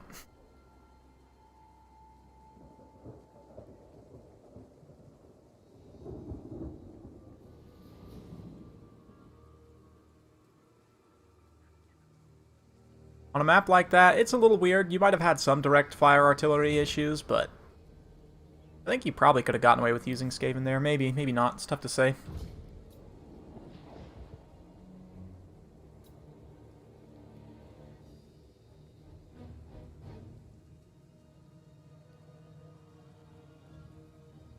Basically 0 micro. Yeah. Yeah. Lizardmen Skaven's an interesting matchup. It's definitely pretty even, I would say. Maybe slightly Skaven favored. Lizardmen have a lot of really good tools there. They can do some very surprising things. coast, though, nothing really surprising about this. Be honest, Screaming Memes will come forward and do some good damage to the bombers right off the bat. Good hit there. And, yeah, Tomb Guard are going to be the target of the mortars, I would imagine. Looks like they do initially get a shot just on some Skeleton Warriors. But, oh, Wild Carrion! Wild Carrion incoming. Coming to take out this artillery. The guns will turn and fire, but they're actually not positioned 100% correctly here. But nice Carrion pick there. Another Carrion over here, another Carrion here. So immediately, Hadras getting in and interrupting the coast artillery. Now he can start pushing in, and look at this. Narrows Incantation of Protection on these Nakara Horsemen, giving them physical resistance on top of their missile block chance. They should be able to make contact with this gunnery mob. Ooh, looks like Harkon... I don't know if that was going to fully interrupt the charge, but it does look like it did, unfortunately. They're going to get quickly gunned down there as a result, but they just about made contact with those handgunners.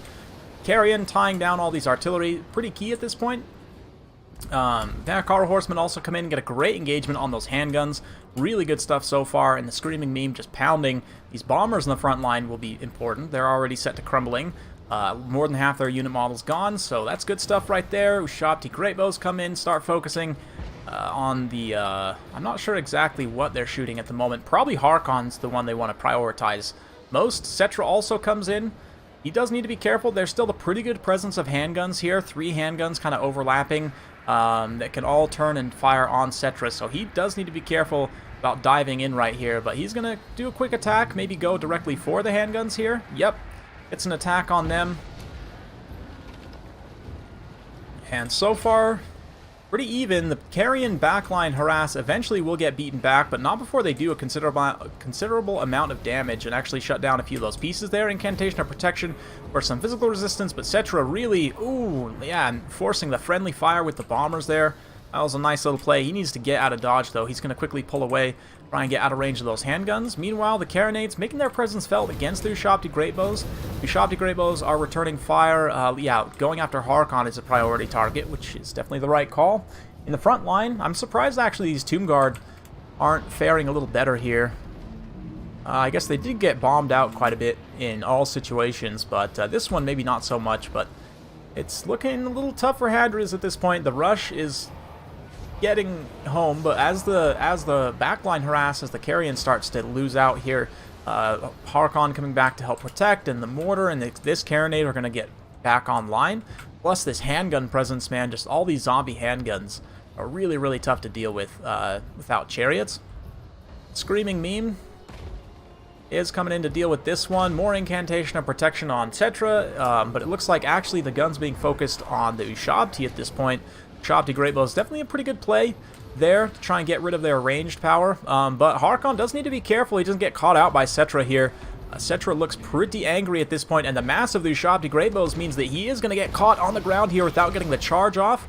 Cetra does kind of push him out of that formation a little bit, though. Nice hit from Cetra on Harkon there. That's what we like to see. The Carronades firing, you know, danger close there.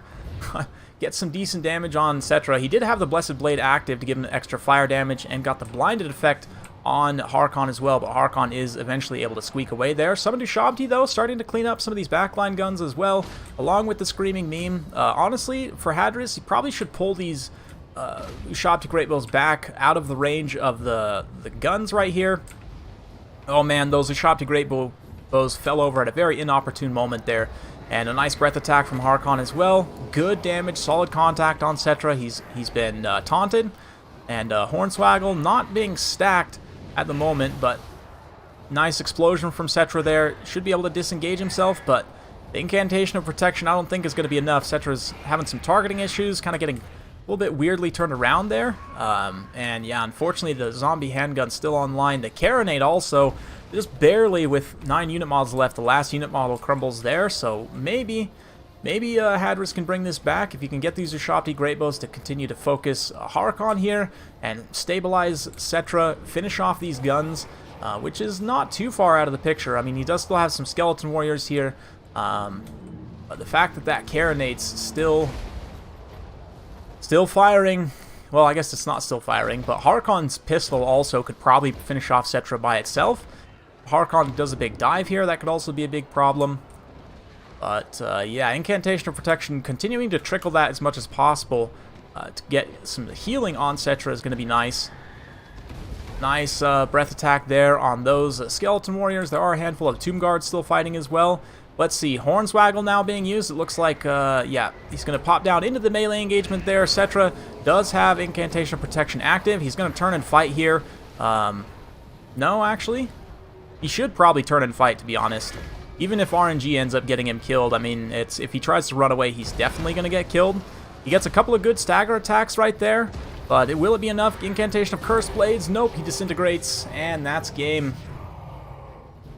Hadras' Reign of Terror ends against the coast. Ugh. Yeah, a lot of dwarfs and coasts today, which, not the biggest fan of personally, but it is what it is.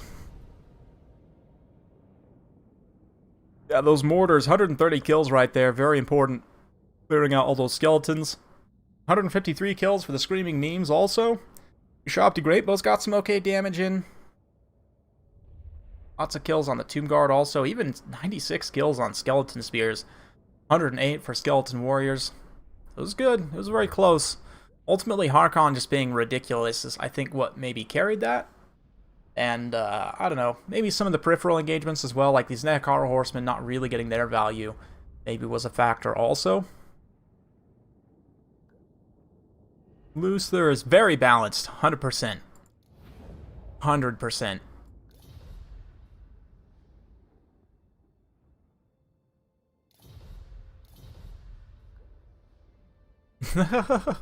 Hadras had a bunch of Dwarfs and Coast games right there, so a big props in the chat, Hadras, for that one. Just slogged through some tough matches and had quite the reign of terror. I mean, I don't think there's enough here. If Dactyr were to run the gauntlet, I don't think there's enough to do it. So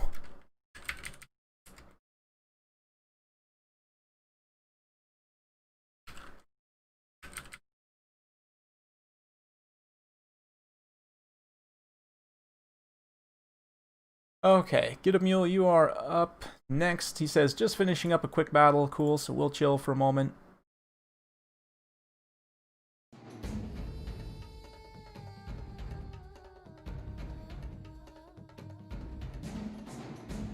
Coolness factor, definitely the more well-balanced factions, I think, personally, are the coolest to watch. Like, monsters are fun and flashy, but I like big battles with lots of strategery and you know, outflanking and units.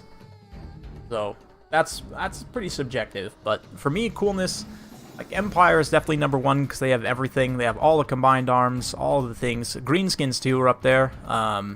Like High Elves, honestly, they are elves, but yeah, they also fit into that category. I don't know. That's what I enjoy. Chaos rush builds can be fun too, like Chaos Beastman Norska rush builds. It's absolute anarchy.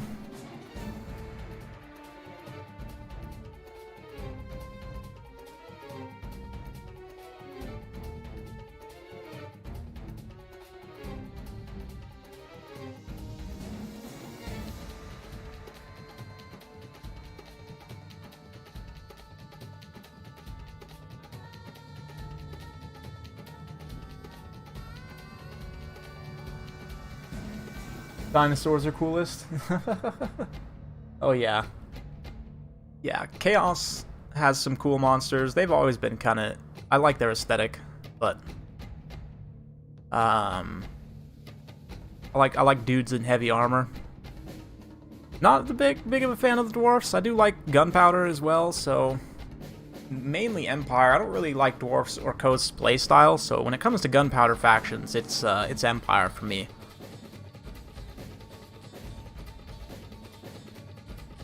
Guns of the Empire mod? No, I haven't tried it, actually. I saw it.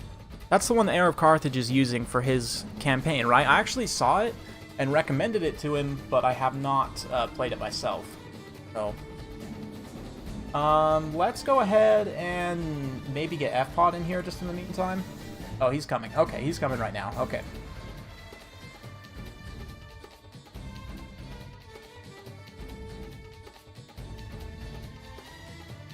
Tomb Kings are pretty cool. Out of all the undead, I like Tomb Kings the best. They have the coolest aesthetic.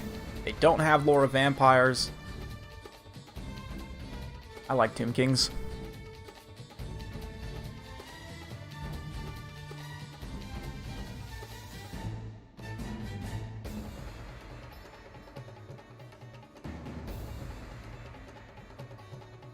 Oh, nice. Nice, yeah, that's fun. He was doing an FFA with it. That's awesome. I gotta try it out, man. Definitely gotta try it.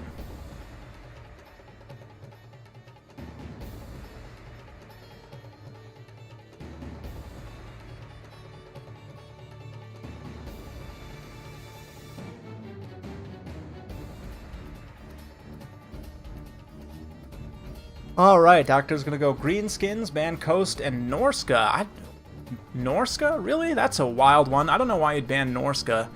I mean, Greenskins are the best rush faction in the game. Norska, I feel, has a very hard time against them, actually. Like Skinwolves, you have to rely so much on Skinwolves that basically they are the whole matchup. So that Greenskins can kind of prepare as such and get units that are good against Skinwolves, which they have a few. Biggins are the main one, but like even their bow units and like Chevron Spider Riders actually trade very well, believe it or not. Yeah, Norska is good. I would say Blizzard, well, yeah, Greenskins are the best rush faction.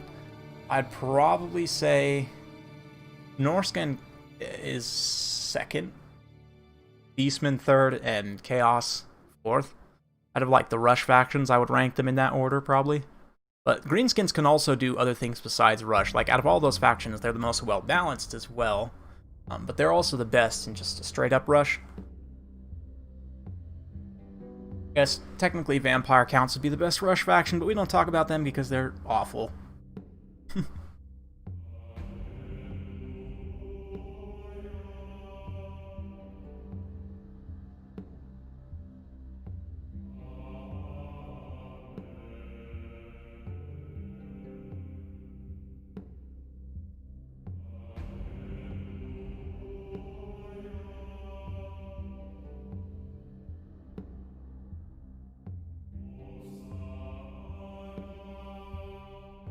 So anyway, let me go ahead and actually change the map. Totally forgot to do that. Skaven. Greenskins versus Skaven. This is an interesting one. I expect wolf chariots. Let's give them a decent map as well. We'll do Harriout Ridge. Or Heorot. I always pronounce that wrong.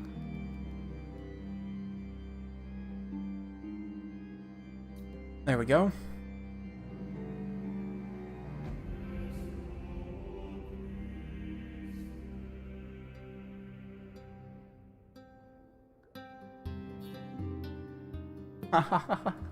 Yeah, definitely. Having more Doom rockets is always a good thing.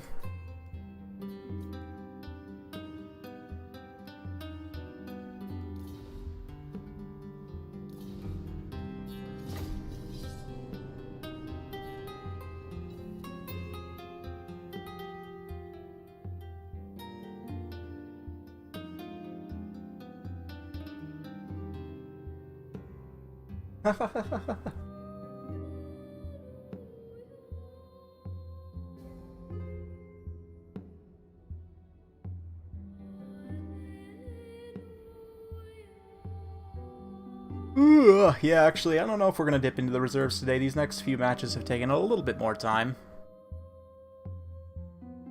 But we've got 3 more after this, so get excited. F-Pod, Killerinu, and Fodrion.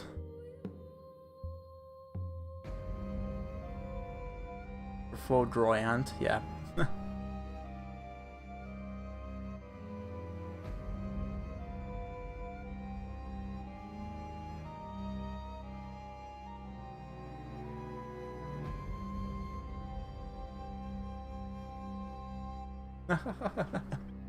Oh, these guys are waiting on me. Here we go.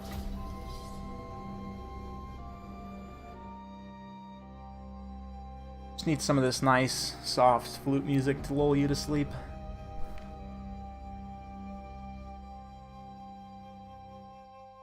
Biology exam. Ooh, good luck. Sounds like it's intense.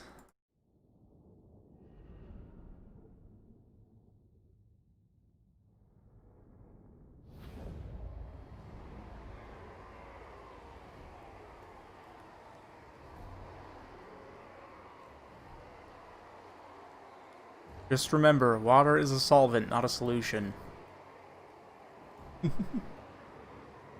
I don't know. Anyway, let's have a look at some builds here for the greenskins now. Coming in with a wild Skarsnik up front. He's got Savage Orcs and Orc Boys, so quite the line. Spider Riders, no Chariots. Oh no, he does have some Wolf Chariots. Okay, a few Goblin Wolf Chariots, couple of Rock Lobsters. Which are great versus weapons teams. Let's see what the Skaven have taken, though. I spy a couple of, yeah, a couple of grinders. They brought a catapult of their own, along with poison wind mortars. 2 sensor bearers. Interesting. I actually kind of like this pick because of the discourage and the magic attacks. Armor piercing and with the high shock damage, they'll deal a lot of both health and leadership damage to any greenskins infantry. Even if they charge black orcs, they can still get a pretty good engagement on the charge, right? Very important. And those of you guys who are newer to the game, sometimes it can be hard to tell like if a charge bonus is good or not because it varies so much from infantry to cavalry, right? Infantry generally has lower charge bonus because basically it like the higher your charge bonus is, or I should say the higher your model count is, the more valuable charge bonus is in raw numbers, right? Because if you think about multiplying this 34 charge bonus across the entire unit, that's even without frenzy, right? 34 charge means these guys are hitting for 65 attack and 78 weapon strength. That is ridiculous. 78 weapon strength for an infantry unit is insane, right? And so you factor in, even on top of that, once they have their frenzy going, giving them even more charge bonus and melee attack, they just hit so hard on the charge. And there are only a couple of infantry that I would give the term shock infantry to. Plague Monk Sensor Bearers are one of them, along with Bestigor and maybe like Forsaken also probably have a high enough charge bonus you could consider that. Some of the dual wield DPS units do. And interestingly enough, you could maybe give that to Savage Orcs as well. 28 charge for this low, especially on 90 unit models. Very good as well. Savage Orc Biggins, of course, 37 charge. I would definitely give these guys the shock infantry name. So yeah, interesting to look at charge bonus onto infantry units. Charge bonus in general is just a stat that's pretty underrated. Something that a lot of people kind of glance over and don't necessarily always think about, but it is very important. Yeah, 20 melee defense and no armor. It's true. They do die very, very quickly, which is why I wouldn't recommend you take too many. 2, though, is a decent enough option where you've got plenty of chaff to soak for them. The Sensor Bearer can also act, or the big Sensor. the Plague Priest can also act as a pretty good target as well. But it looks like, yeah, the catapults are immediately going to be going after these Sensor Bearers here, which is a great play. You can start to kill off some of the unit models there, although I would say definitely switch to the mortars. Mortars are one of the most powerful units in the game, and these catapults, the reason that you bring catapults against Skaven is to counter weapons teams specifically, so I would definitely start firing at these poison wind mortars, even if you can chew away some of the models of the Sensor Bearers, like, I don't know. Actually, maybe there's not that much else in his army that can kill the Sensor Bearers, although even just charges from Wolf Chariots would do enough, I would think. Let's see. Catapults and mortars are firing. Nice dodge, dodging all the mortar shots there with the 8-peak loons. Pretty good stuff. This catapult staying focused on the Sensor Bearers for the time being. Killed almost 9 unit models already. Let's see if he can make good contact again. The mortars actually do make contact this time. And the catapult also deals magic damage as well, right? Yep, Plague Claw catapults deal magic damage, so something to be aware of in these engagements. A lot of the Savage Orc resistance doesn't really come into play here because of the magic damage of the Skaven. They have good counters for it. Nice charge here from these Wolf Chariots. They are just charging chaff units, but they can help clear out some of these units a little bit quicker, help those Savage Orcs punch through to the second line. I didn't see if these 8-peak loons got their Fanatics off yet or not, but Spirit Leech on those Rat Ogres, pretty good play there. Start to chew away some of their HP. And you can see the Spider Riders, and yeah, Spider Riders could honestly get in and take out this Plague Claw Catapult, even with the Skaven Slave Spears there. The Skaven Slave Spears aren't good enough, I don't think, to beat the Spider Riders outright. It's kind of interesting and sad, but nice play with the Chariots here, ping-ponging around in the front line. The Rat Ogres so far are staying back, not countering that directly. But, ooh, nice with the Spiders. They didn't actually get the attack order. No, they did get the attack order there on the Poison Wind Mortars, right as the catapults switch onto them. But yeah, you can see the Sensor Bears. This unit just getting absolutely pounded here. Catapult Focus Fire definitely proving pretty decent. Rat Ogres also get routed by Biggins and so on. We've got, oh man, is that, he used the Fermented Fungi on the Mortars. That's a very interesting play, and I totally 100% agree with that. Rather than going after Lord Skrolk, but oh man, look at this. Skarsnik is getting absolutely assassinated. Lord Skrolk plus an assassin versus Skarsnik is kind of a nightmare, to be honest. Skarsnik is a good anti-large combatant, but will die very quickly in this scenario. The Troll Hag comes over to try and bail him out, but a little bit late on that. So, good back and forth. The character situation definitely going in the Skaven's favor, which could prove decisive in a matchup that depends a lot on leadership. But this Greenskins infantry line is just winning so decisively. I mean, these Savage Orcs, other than a couple of units of them, most of them have taken almost no damage, just punching everything to absolute pieces. So we'll see.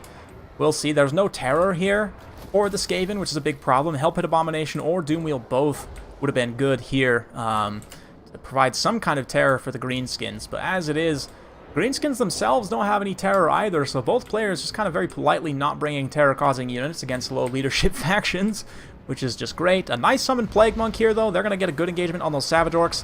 Savage Orcs do pop the Wah, and Balance of Power still favoring Skaven somewhat as this Hero Squad's healthy. I mean, I guess if this Plague Priest gets enough time and space, it can drain out all of the infantry units that are left, more or less. Skarsnik did get away with his life, though, so he can kind of just go park himself maybe back next to these catapults. Looks like the Plague Monk Sensor Bear is actually significantly overrunning there. Could attack the catapults as well and take them out. Might be a decent play. Still a couple Grinders online. Overcast, Doom, and Darkness. Not going to rout any of these units off. Seismic Snare there. Locking those Chariots in place, but they're going to be able to get away. The Chariots... I don't know if they've actually got too many kills. Yeah, 41 kills there, not too bad. This one over here, 25 kills.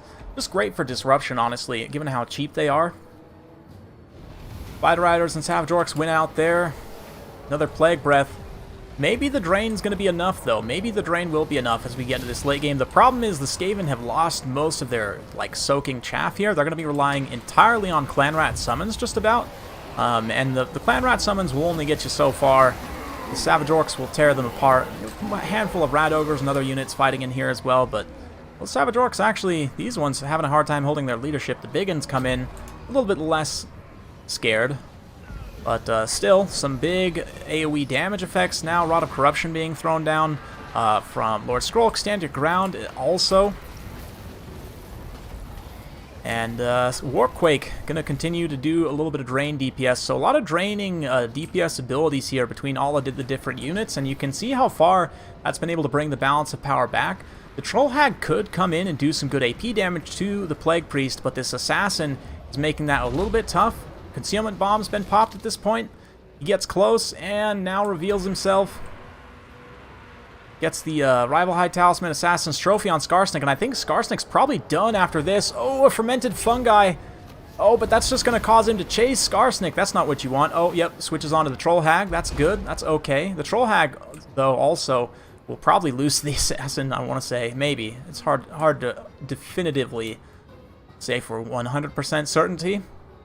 But definitely not looking great for Libri Bubonicus cast on her. Probably could have cast that on Skarsnik to finish him off, but using it instead on the Troll Hag there might be a decent play. Greenskins are a little bit on the ropes at this point. Skarsnik is going to come back, but yeah, the Plague Priest still very healthy, although this catapult's still firing. The other catapult did get taken out by the Sensor Bears. Yeah, maybe if this troll hag can regenerate a bunch of HP, but nope. Greenskin's gonna throw in the towel there. Yeah. Yeah, the summons plus Mortis. It was a good attempt. Dactyr definitely had a pretty good assault there. 104 kills on those Wolf Chariots and an XP Chevron. That's what I like to see. Just getting Skarsnik caught out by the Assassin and Skrulk was a pretty minor mistake, you might think, but it was definitely a pretty big one. And likewise, he had a good amount of anti-large, but he didn't have any direct anti-large armor piercing. Like, the Troll Hag has a little bit of AP, but just kind of low AP in general. You don't have any really great tools for dealing with the Plague Furnace, or a Doom Wheel for that matter. But, yeah, did a great job taking out the Mortars. Warp Grinders definitely got their work in. I don't know if the Censer Bears end up paying for themselves, but it's a fun pick. Yep. Yeah, that Drain Bell killed everything. Yeah, it's true. Very, very true. Okay, so F-Pod is up next.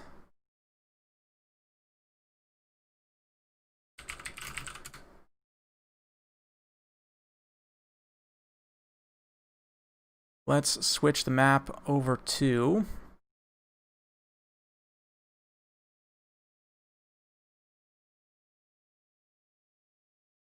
We'll do Plane of Spiders. Haven't done that one yet today.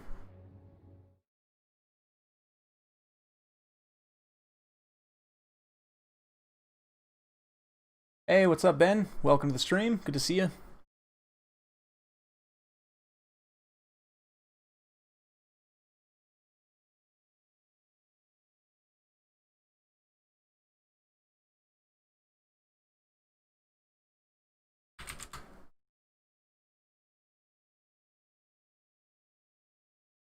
Let's go ahead and do this. Send them an invite real quick.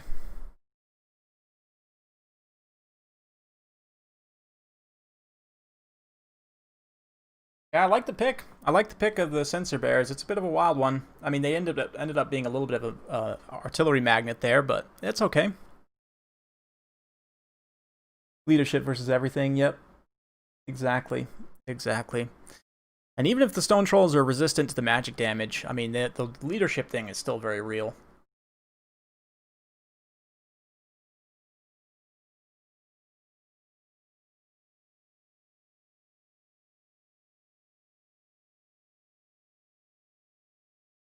All right.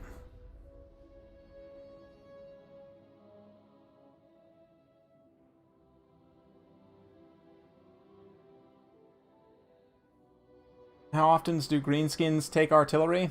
Actually, get it, Mule. I almost always take Goblobbers in that matchup. And this is just something, again, if you've watched my videos about catapults, any of them, like, I take catapult artillery against Skaven always, because it's good against weapon teams, good against their infantry. Oftentimes, they don't have the tools to be able to get at your artillery. Like, there, you detach some Censer Bears that ended up... They ended up cleaning up a couple artillery pieces there, but... Yeah. It was pretty good, Dactyr. I would have maybe traded out Skarsnik for... And I said your build maybe didn't have enough anti-large AP, and now I'm taking out some of that. I guess direct anti-large AP, but I would have probably taken Grom. Grom's really strong in that matchup. He's hard for the Skaven to kill. He's kind of like a discount Volkmar. Hard for the Skaven to kill. Doesn't cause terror necessarily, but... Yeah. Yeah, it was a fun one. It was a fun one. Absolutely wild. Those chariots were a good play, though. I like the wolf chariots there.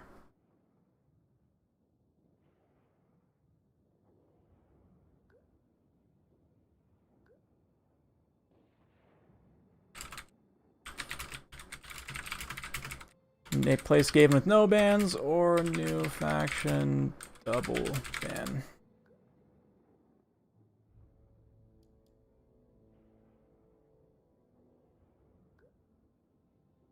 Alright, Get It Mule's gonna go Skaven then with no bans to stick with the ratty boys. Azag, Flying Spirit Leech is pretty huge. Yeah, you just have to be careful of getting gunned down. You know, like, Howling Warp Gale can control. It's not super common in that matchup, actually, to take Howling Warp Gale.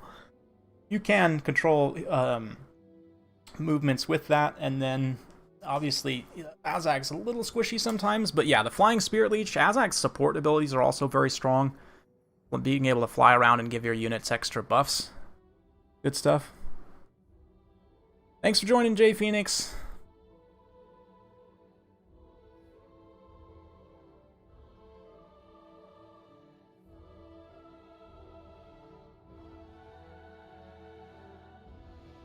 Skarsnik's fun. He's pretty good. And he does kill, like, Doom Wheels. If you'd been able to get him on the Plague Furnace, too, he would have killed the Plague Furnace. So it's not a terrible pick in that matchup. And, like, obviously, Fungi is good, always, right? So Skarsnik, nothing wrong with that. But for me, personally, I like the Chariot Lords against Skaven, because they have a really hard time with them. So I would have taken Grom. And also, to get Terror in that build, I would take Aspect of Red Knight. And I don't know if you had that. I think you had Doom and Darkness, but I would definitely take Aspect of Dread Knight and cast it on Grom when he's rear charging stuff.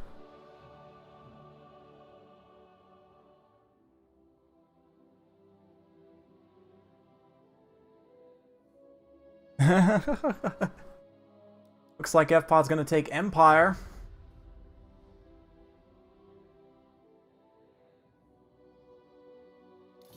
Empire's a fun one. Lots of shock cavalry, I'm expecting. Pistoliers, of course.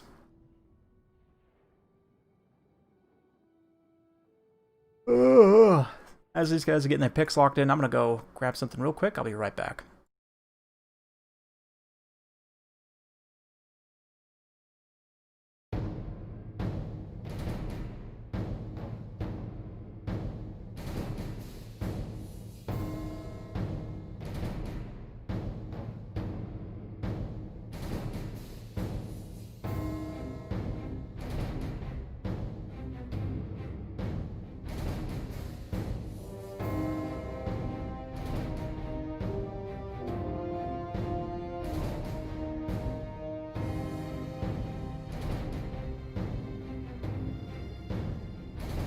Alright, perfect timing. Looks like these guys are ready to go.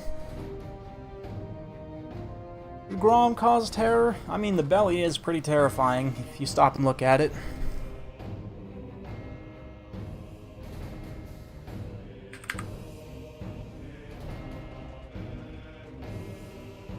This is going to be the first Empire game we've had today. Wild. Let's see what we got here. Alright, taking a look at Empire first. Marcus Wolfhart leading the way. Very interesting stuff. We also got a Steam Tank. That's a bit of a wild pick in this matchup. I like it, though. Mortar. Bright Wizard. Got a bunch of Archers. State Troops. Knights of the Blazing Sun. No Empire Knights. Just regular old Empire Knights. Ooh, Rockets. Hellstorm Rocket Battery.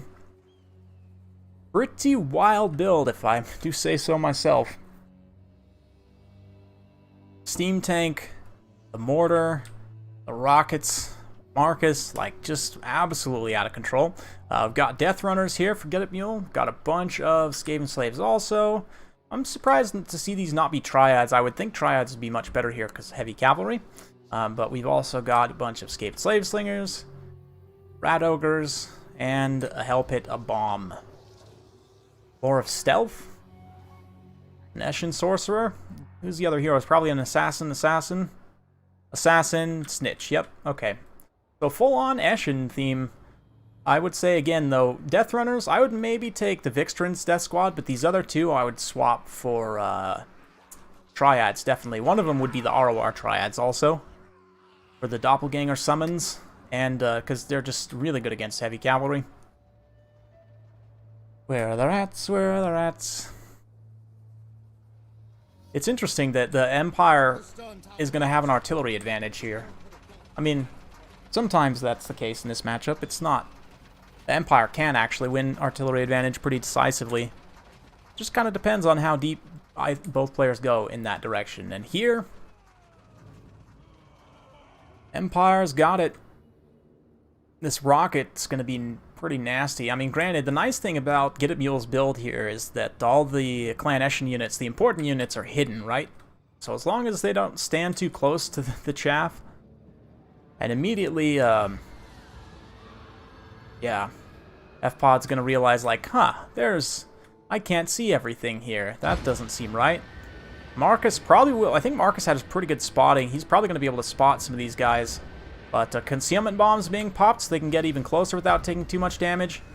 Mortar shots coming in mostly ineffectively, but yeah.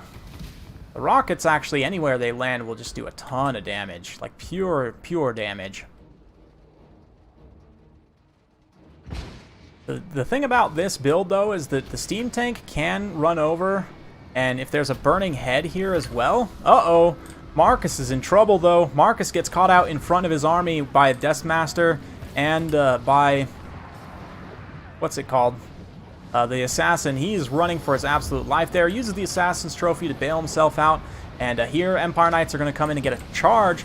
Vixtrin's Death Squad, because of the non-damage vortex there, are actually able to just run straight through and into the second line. Very interesting, but get a big old engagement over here. Rat Ogre's countercharging back in. Those poor Death Runners got hammered on the charge there, but they actually ended up taking a little bit less damage than you might expect. Rival Hide Talisman being popped there as well.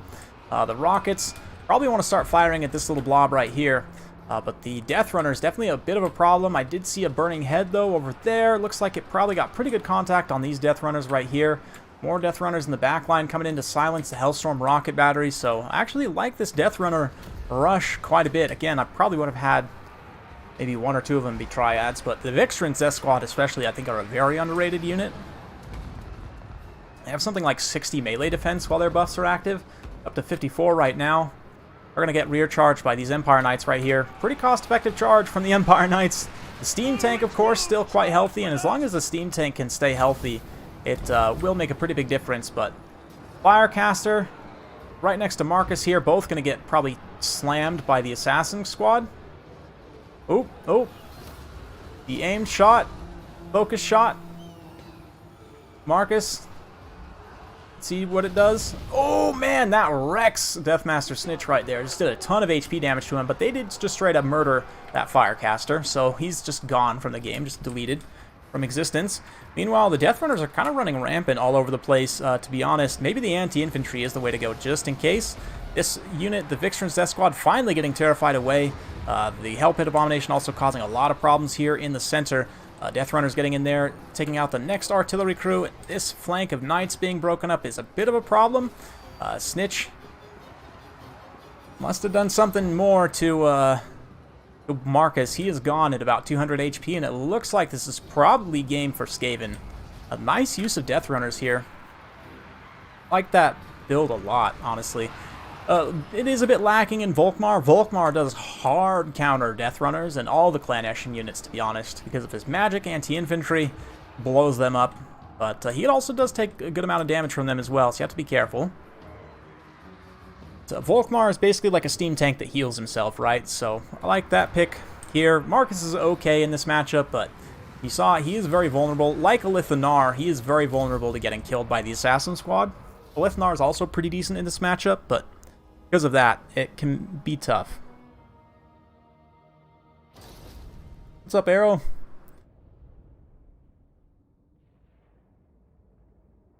Yeah, the rockets were a fun pick. Mortar's also got 87 kills. I don't know that these were necessarily worth it at the end of the day, but it was an interesting one.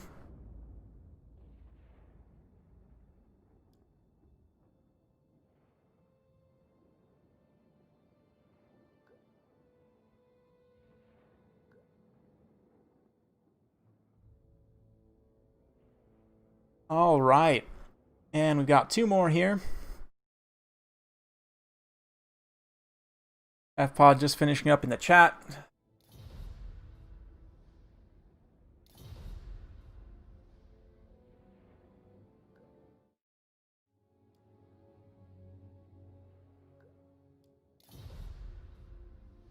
All right.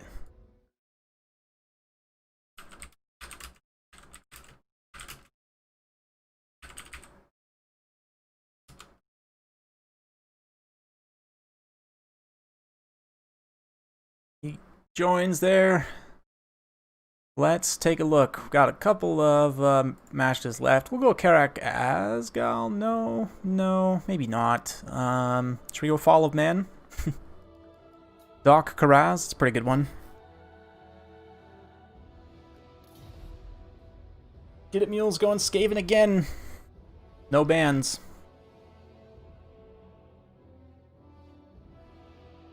Let's see the response. Not response. I guess response could be a response, perhaps.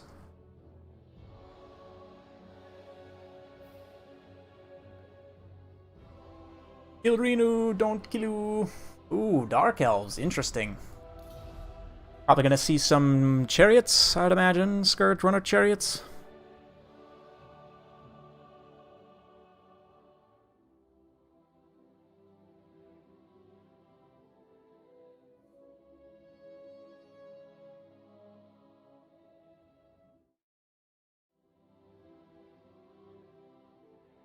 Oh man, a little sleepy. I have to. Well, I wake up a little bit when I work out, to be honest.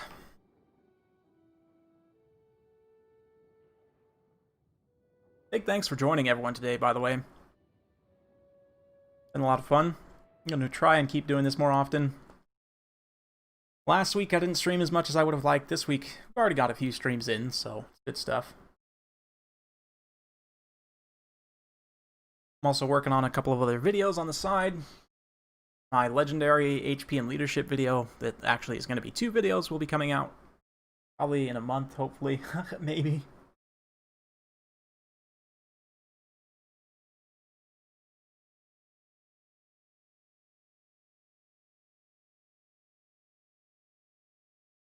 Alright, go ahead and ready up on my end. Get a little bit of a stretch. Don't mind me just standing and so on. I really should probably get a standing desk at some point.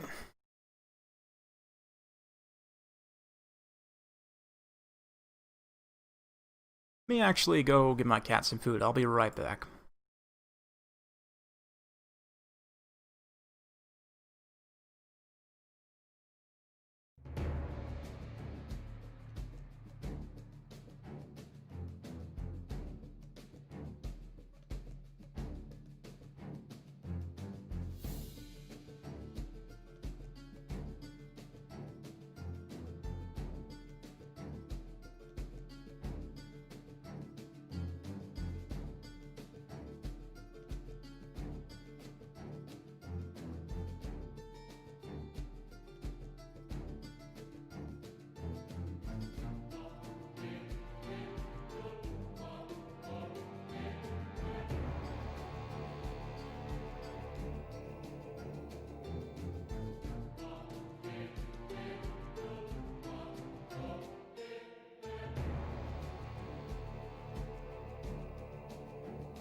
Yeah, Sam Adams. Most of my videos, I have some how-to and tips and some guide-focused content. A lot of it, I would just say, in my normal battle replays, I try and focus as much as possible on, like information, right? Like, how things interact with each other, like, what different stats do. I talk about that constantly in my videos, so even just my normal battle replays, I would say, if you go look on my channel, you will learn a lot as a new player. But I do have some specific guide content, like, you know, how to read stats, like what the different stats mean.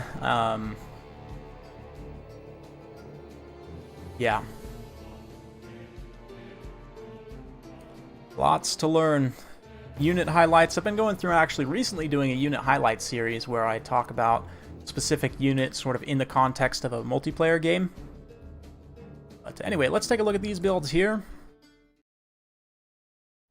For Dark Elves, we've got Sad Swords, Fierce Spears, Corsairs, a couple of Witch Elves, Blackguard, we've got Marathi up in the air, a couple Bolt Throwers, and it looks like some Dark Riders with crossbows, and some regular Dark Riders. As for the Skavens a couple of Jezzails, including Natty Boobos. We've once again got Skrulk, Assassin, Warlock Engineer, Avalanche Mortars. Very interesting choice here. I don't like that pick, honestly. Dark Elves have pretty low HP, and the Avalanche Mortar can do a ton of damage against them. Skaven Slave Slingers. Some Rat Ogres as well. Hell Pip Abomination.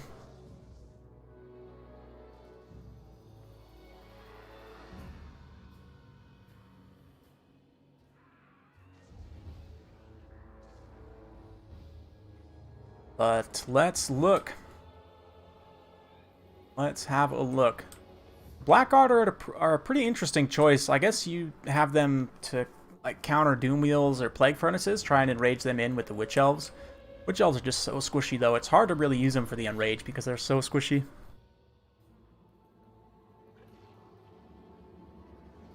You almost have to do a bunch of damage with something first and then run in with the Witch Elves.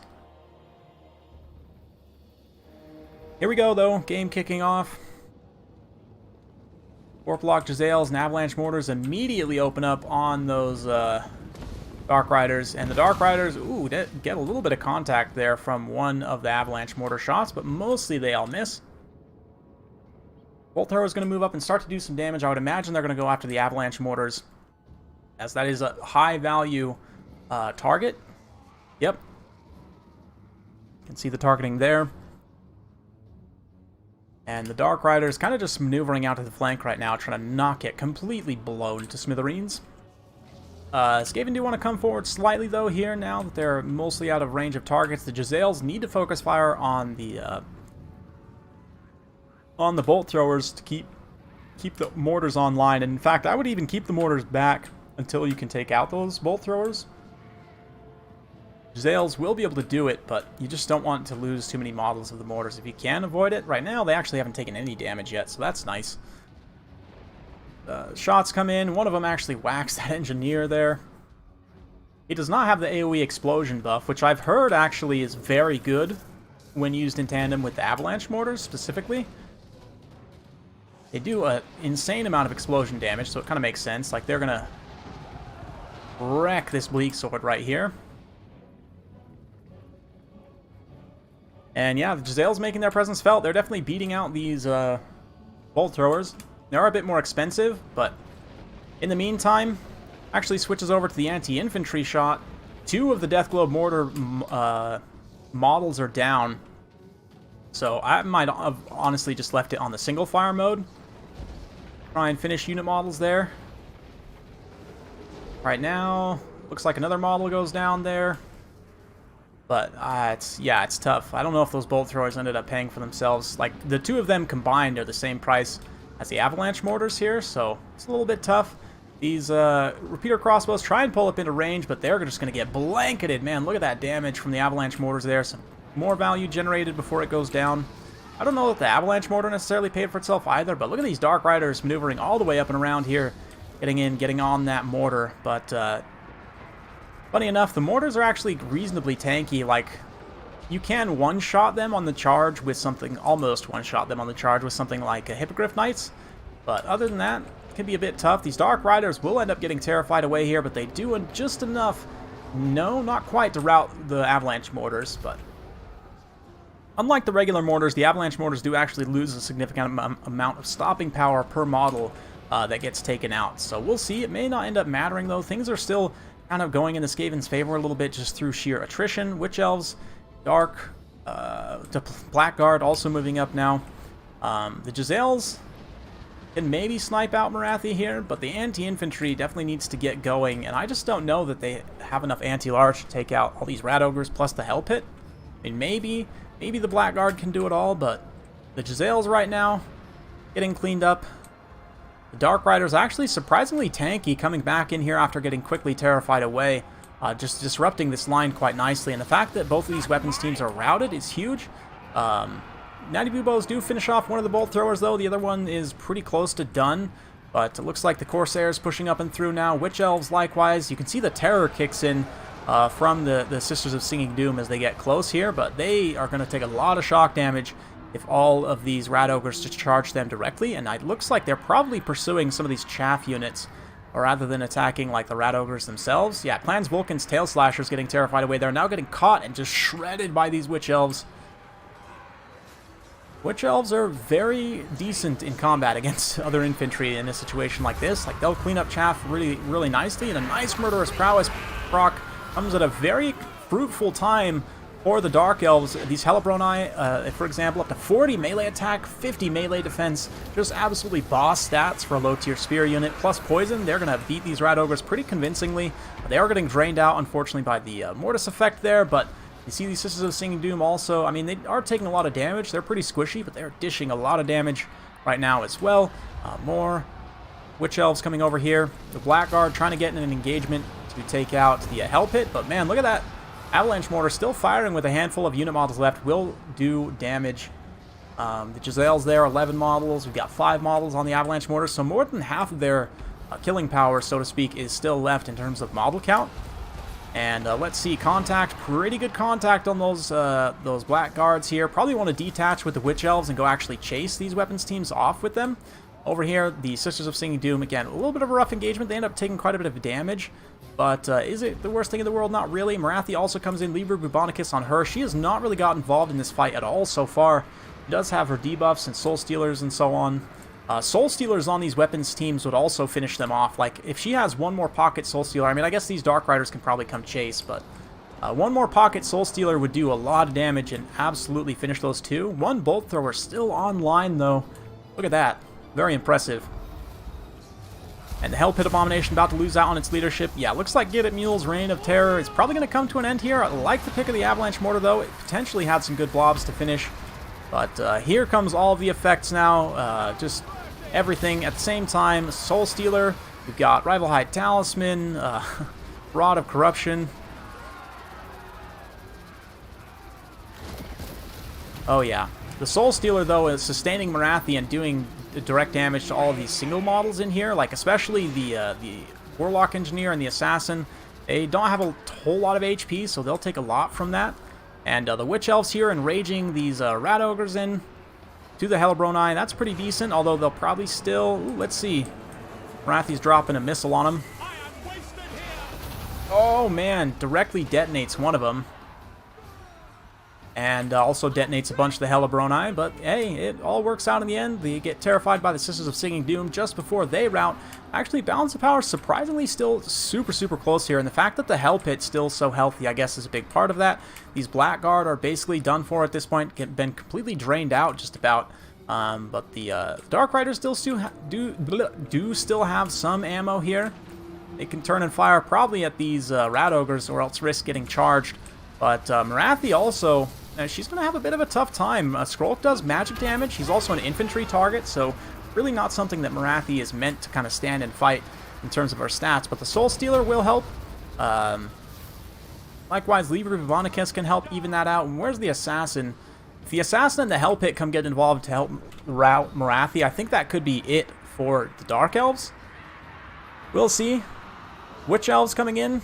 These are just the regular Witch Elves, not the Sisters of Singing Doom, so they won't get a terror route on anything here, but they do come in and at the very least just straight up rout those Spearmen. And likewise, if they turn and fight Skrulk and the Engineer, they will do some pretty good damage. Marathi drops down to attack these Giselles. I think yeah, Liber Bubonicus hits her, does a little bit of HP damage there. And as that ticks down on her HP, you can see the balance power gets closer and closer.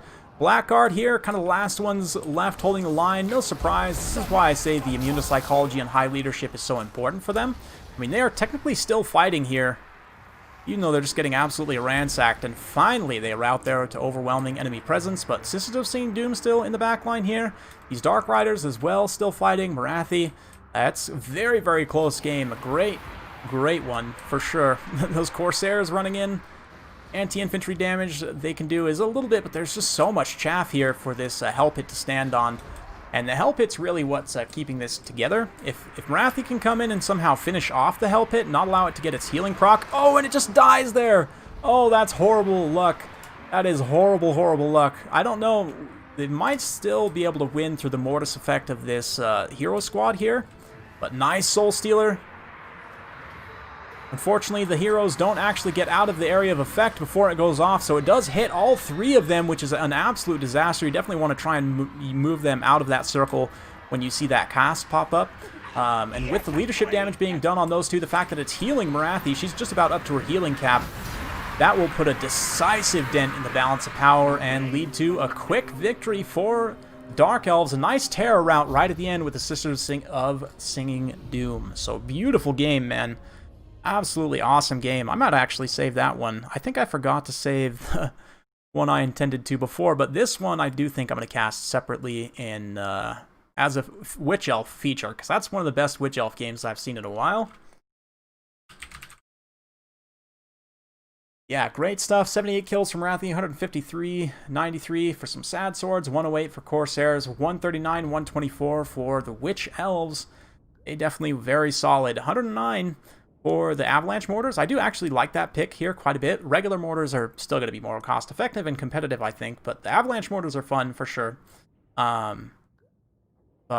not enough real meat for these Witch Elves to wash up against, and the Rat Ogres had an opportunity to maybe get some charges and missed out on it, and that ended up costing them at the game as a result. Hard to say. It was a very, very close game, but credit to both players there. Very, very fun one. GG. GG. All right, let's go ahead and get the last competitor for today. It is Fodrion. Here he is. And let's switch on to last map. The place where the true heroes are determined. Troll Country. Oh, yes. Oh, yes.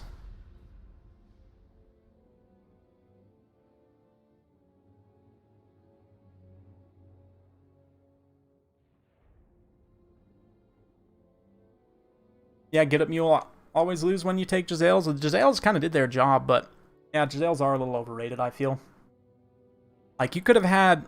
maybe it would be good to take Avalanche Mortars plus one more Mortar, but, you know, I guess just countering the Bolt Throwers in and of itself isn't quite enough to actually pay for the Giselles when I stop and think about it, so... Killerinu stays with Dark Elves, no bans. Let's see what Fodrion comes in with.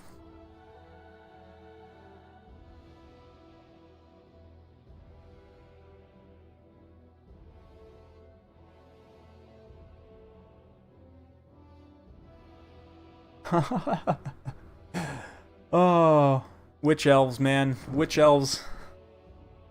Very good situation for them. I was expecting more Chariots, to be honest, but Witch Elves are a viable alternative.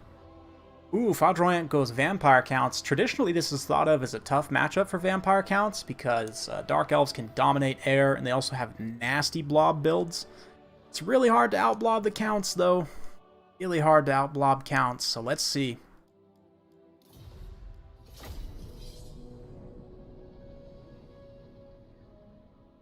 Oh, yeah. Sisters of Seeing Doom are pretty terrifying, to be honest. Witch Elves in general are just terrifying, but...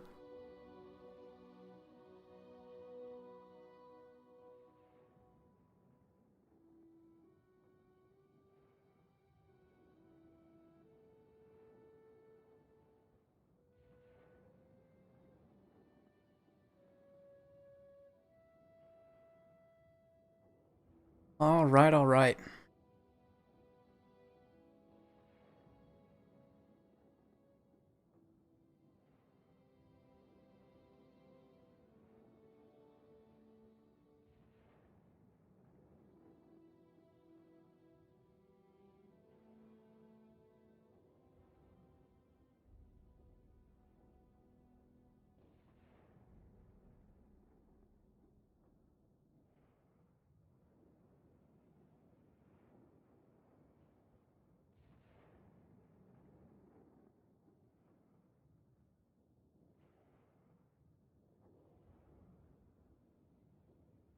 Okay.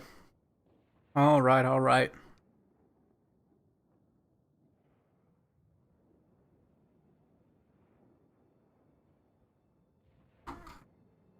Yeah, it's an interesting one. The Marathi Death Blob is nasty here, but at the same time, like I always say, you almost can't outblob the Counts. Like, Dark Elves are one of the only ones that can even try, to be honest, and if you get too thinned out, then you might just end up losing anyway. It's an interesting one.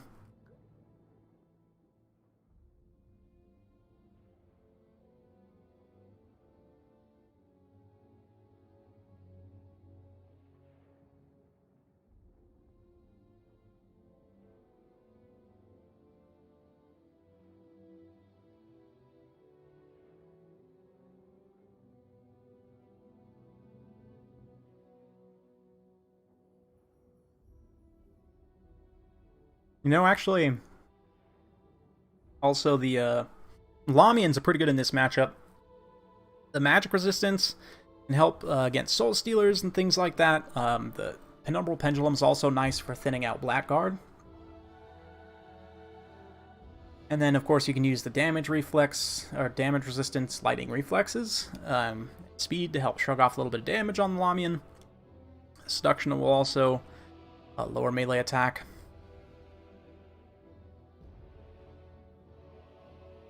Not necessarily.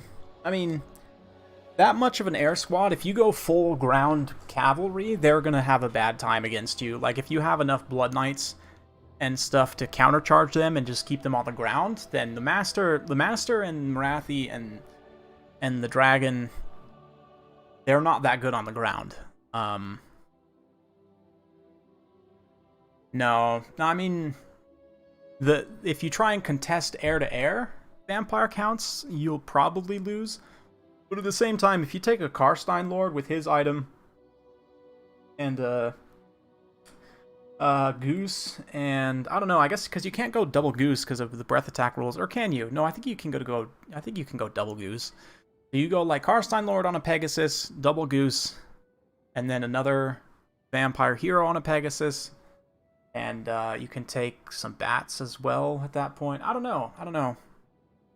I think honestly, Happy Puppy, though, you're better off to go with a ground cavalry force.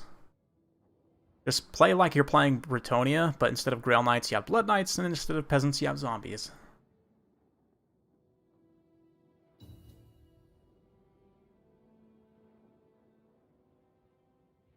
Normally, it's very risky to play that way, because Soul Stealer is so good against Cavalry, but Blood Knights can just heal through it, in many respects. I also really like Black Knights, the 750 Black Knights here.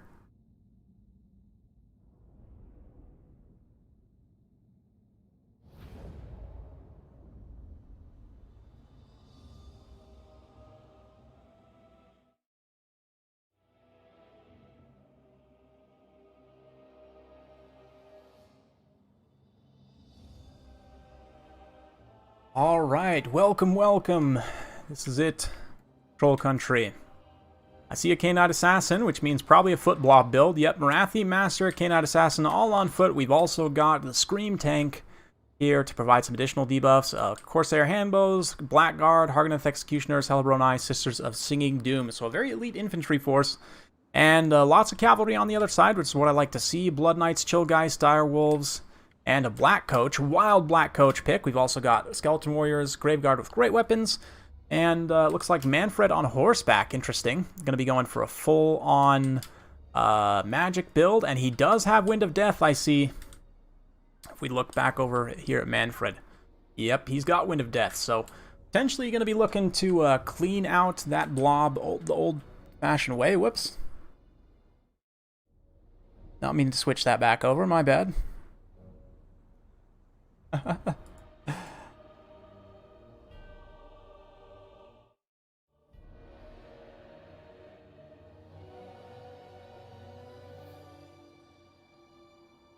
Okay.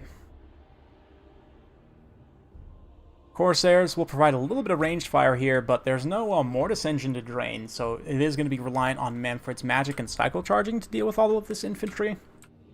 See if he's up to the task.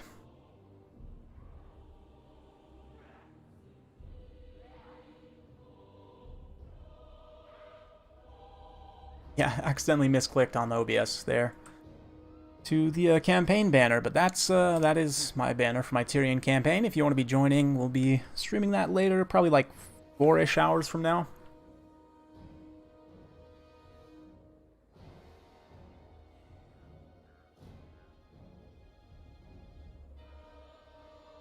Oh yeah, Chillgeists are good just in case of a kite build. You kind of have to have them as an insurance against kite. Here, there is enough magic damage with just Soul Stealer to probably deal with them, but if they just kind of avoid the blob where Soul Stealer's cast, then they can get it done. Let's see, though.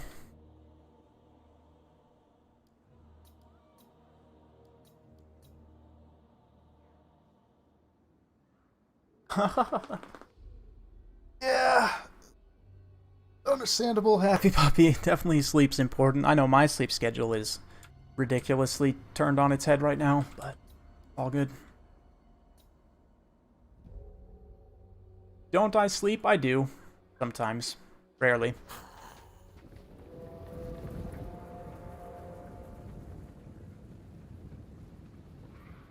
Oh yeah, no Sisters of Slaughter for the Dark Elves here. They're not... I mean, I guess they'd be okay in this blob type of build, because they have actually pretty good melee defense and poison. The Decay Knight Assassin also has poison, though, so he can be applying that around, at least on his ranged attacks. Oh, and in melee as well. Nice. Let's see. Let's see how the vampires approach this. Very patiently coming in here. Scream Tank blasting some zombies right off the bat. Great to see. No corpse carts as well, I think, is a potential mistake. Corpse carts are very, very good. Support units, I think they're pretty essential, actually. They'll make those Graveguard with Great Weapons trade almost evenly, if not beat Blackguard there, so it's something to think about.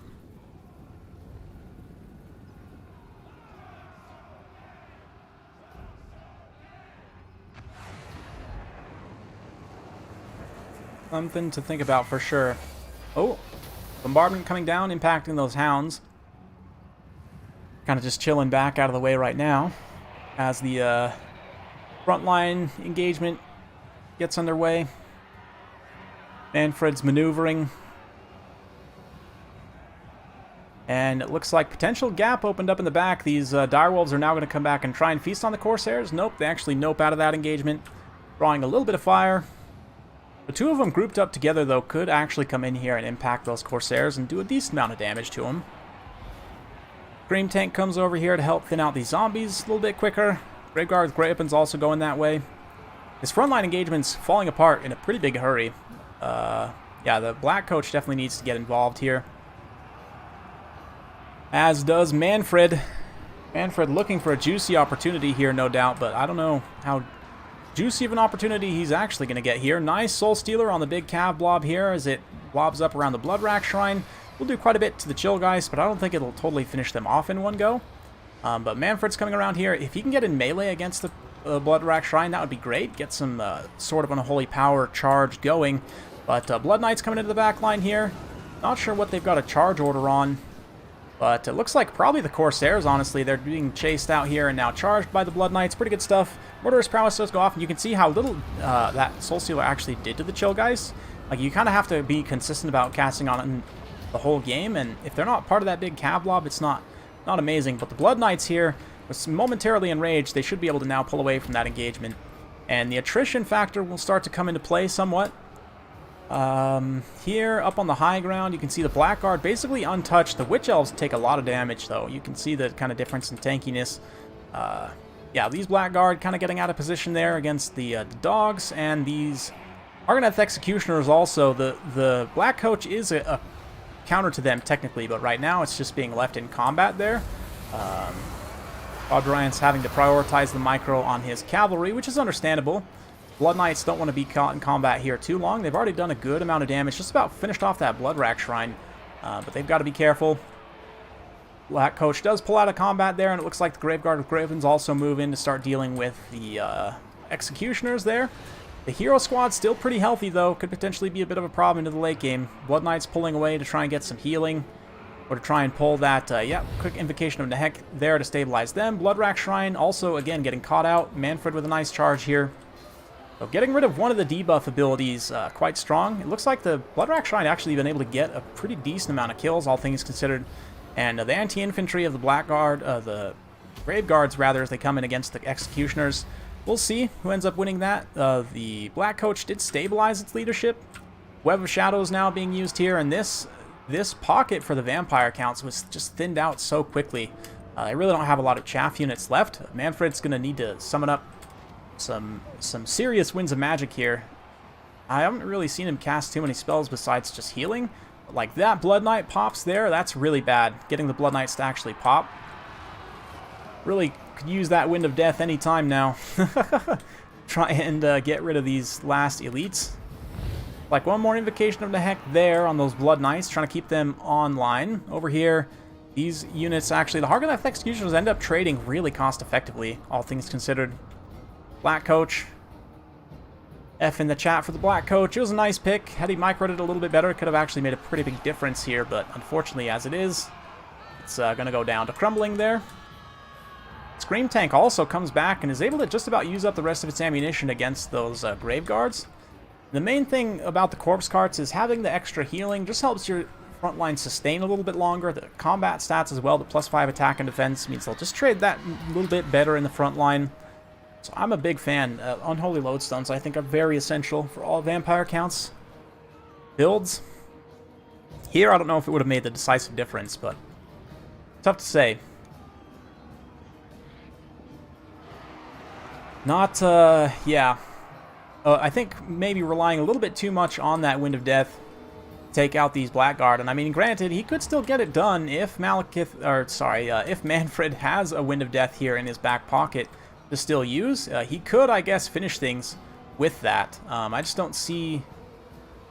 He's used some Winds of Magic on some random things. I just don't really see, like, what all he's used it on. Maybe he's saving. Now would be the time, though, if there ever was a time. Blood Knights here actually can turn around and fight, and they probably will beat the Bloodrack Shrine. Manfred does have Master of the Black Arts active. And, yeah. Blood Knights now charging. Manfred's charging with the Chill Guys. Try and finish off the Scream Tank. Still somehow not dead yet. This should take it out. Oof. Nice hit there. Does some good damage. I forgot the Gaze attack actually does magic damage also. So something else that can help deal with the Chill Guys. Manfred's pulling up a skeleton summon there. Better late than never, I suppose, or a zombie summon. They're immediately going to get set to crumbling just about. But, yeah. Hound's coming back. They're going to get on those Hellebronai, perhaps chase them off. The Terror of the Chill Guys should be kicking in to terror route away a lot of these lower tier Dark Elf units. Maybe with Manfred circling around enough. I just don't know. I don't think there's enough Knight presence left. I think letting that one Blood Knight get fully popped there was a pretty big mistake. We'll see. The Blackguard, this one in particular, still very healthy. The Hero Squad almost completely healthy as well still. Yeah, the rest of the units trying their best to chase.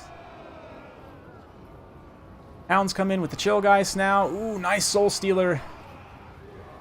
It is going to hit Manfred as well as he rides alongside the Chill Guys there. These Blood Knights, they're going to get an okay charge over here, but the Blackguard have enough armor and melee defense, and I mean, they're just good tanky units against cavalry in general.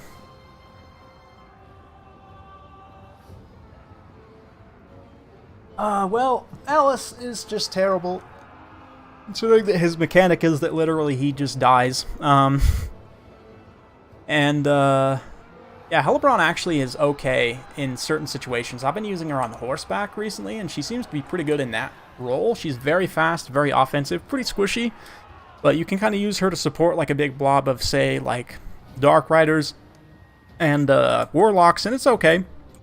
It's definitely okay, but she's just never going to be as competitive as the other Lords because she's not a caster, and she's very squishy.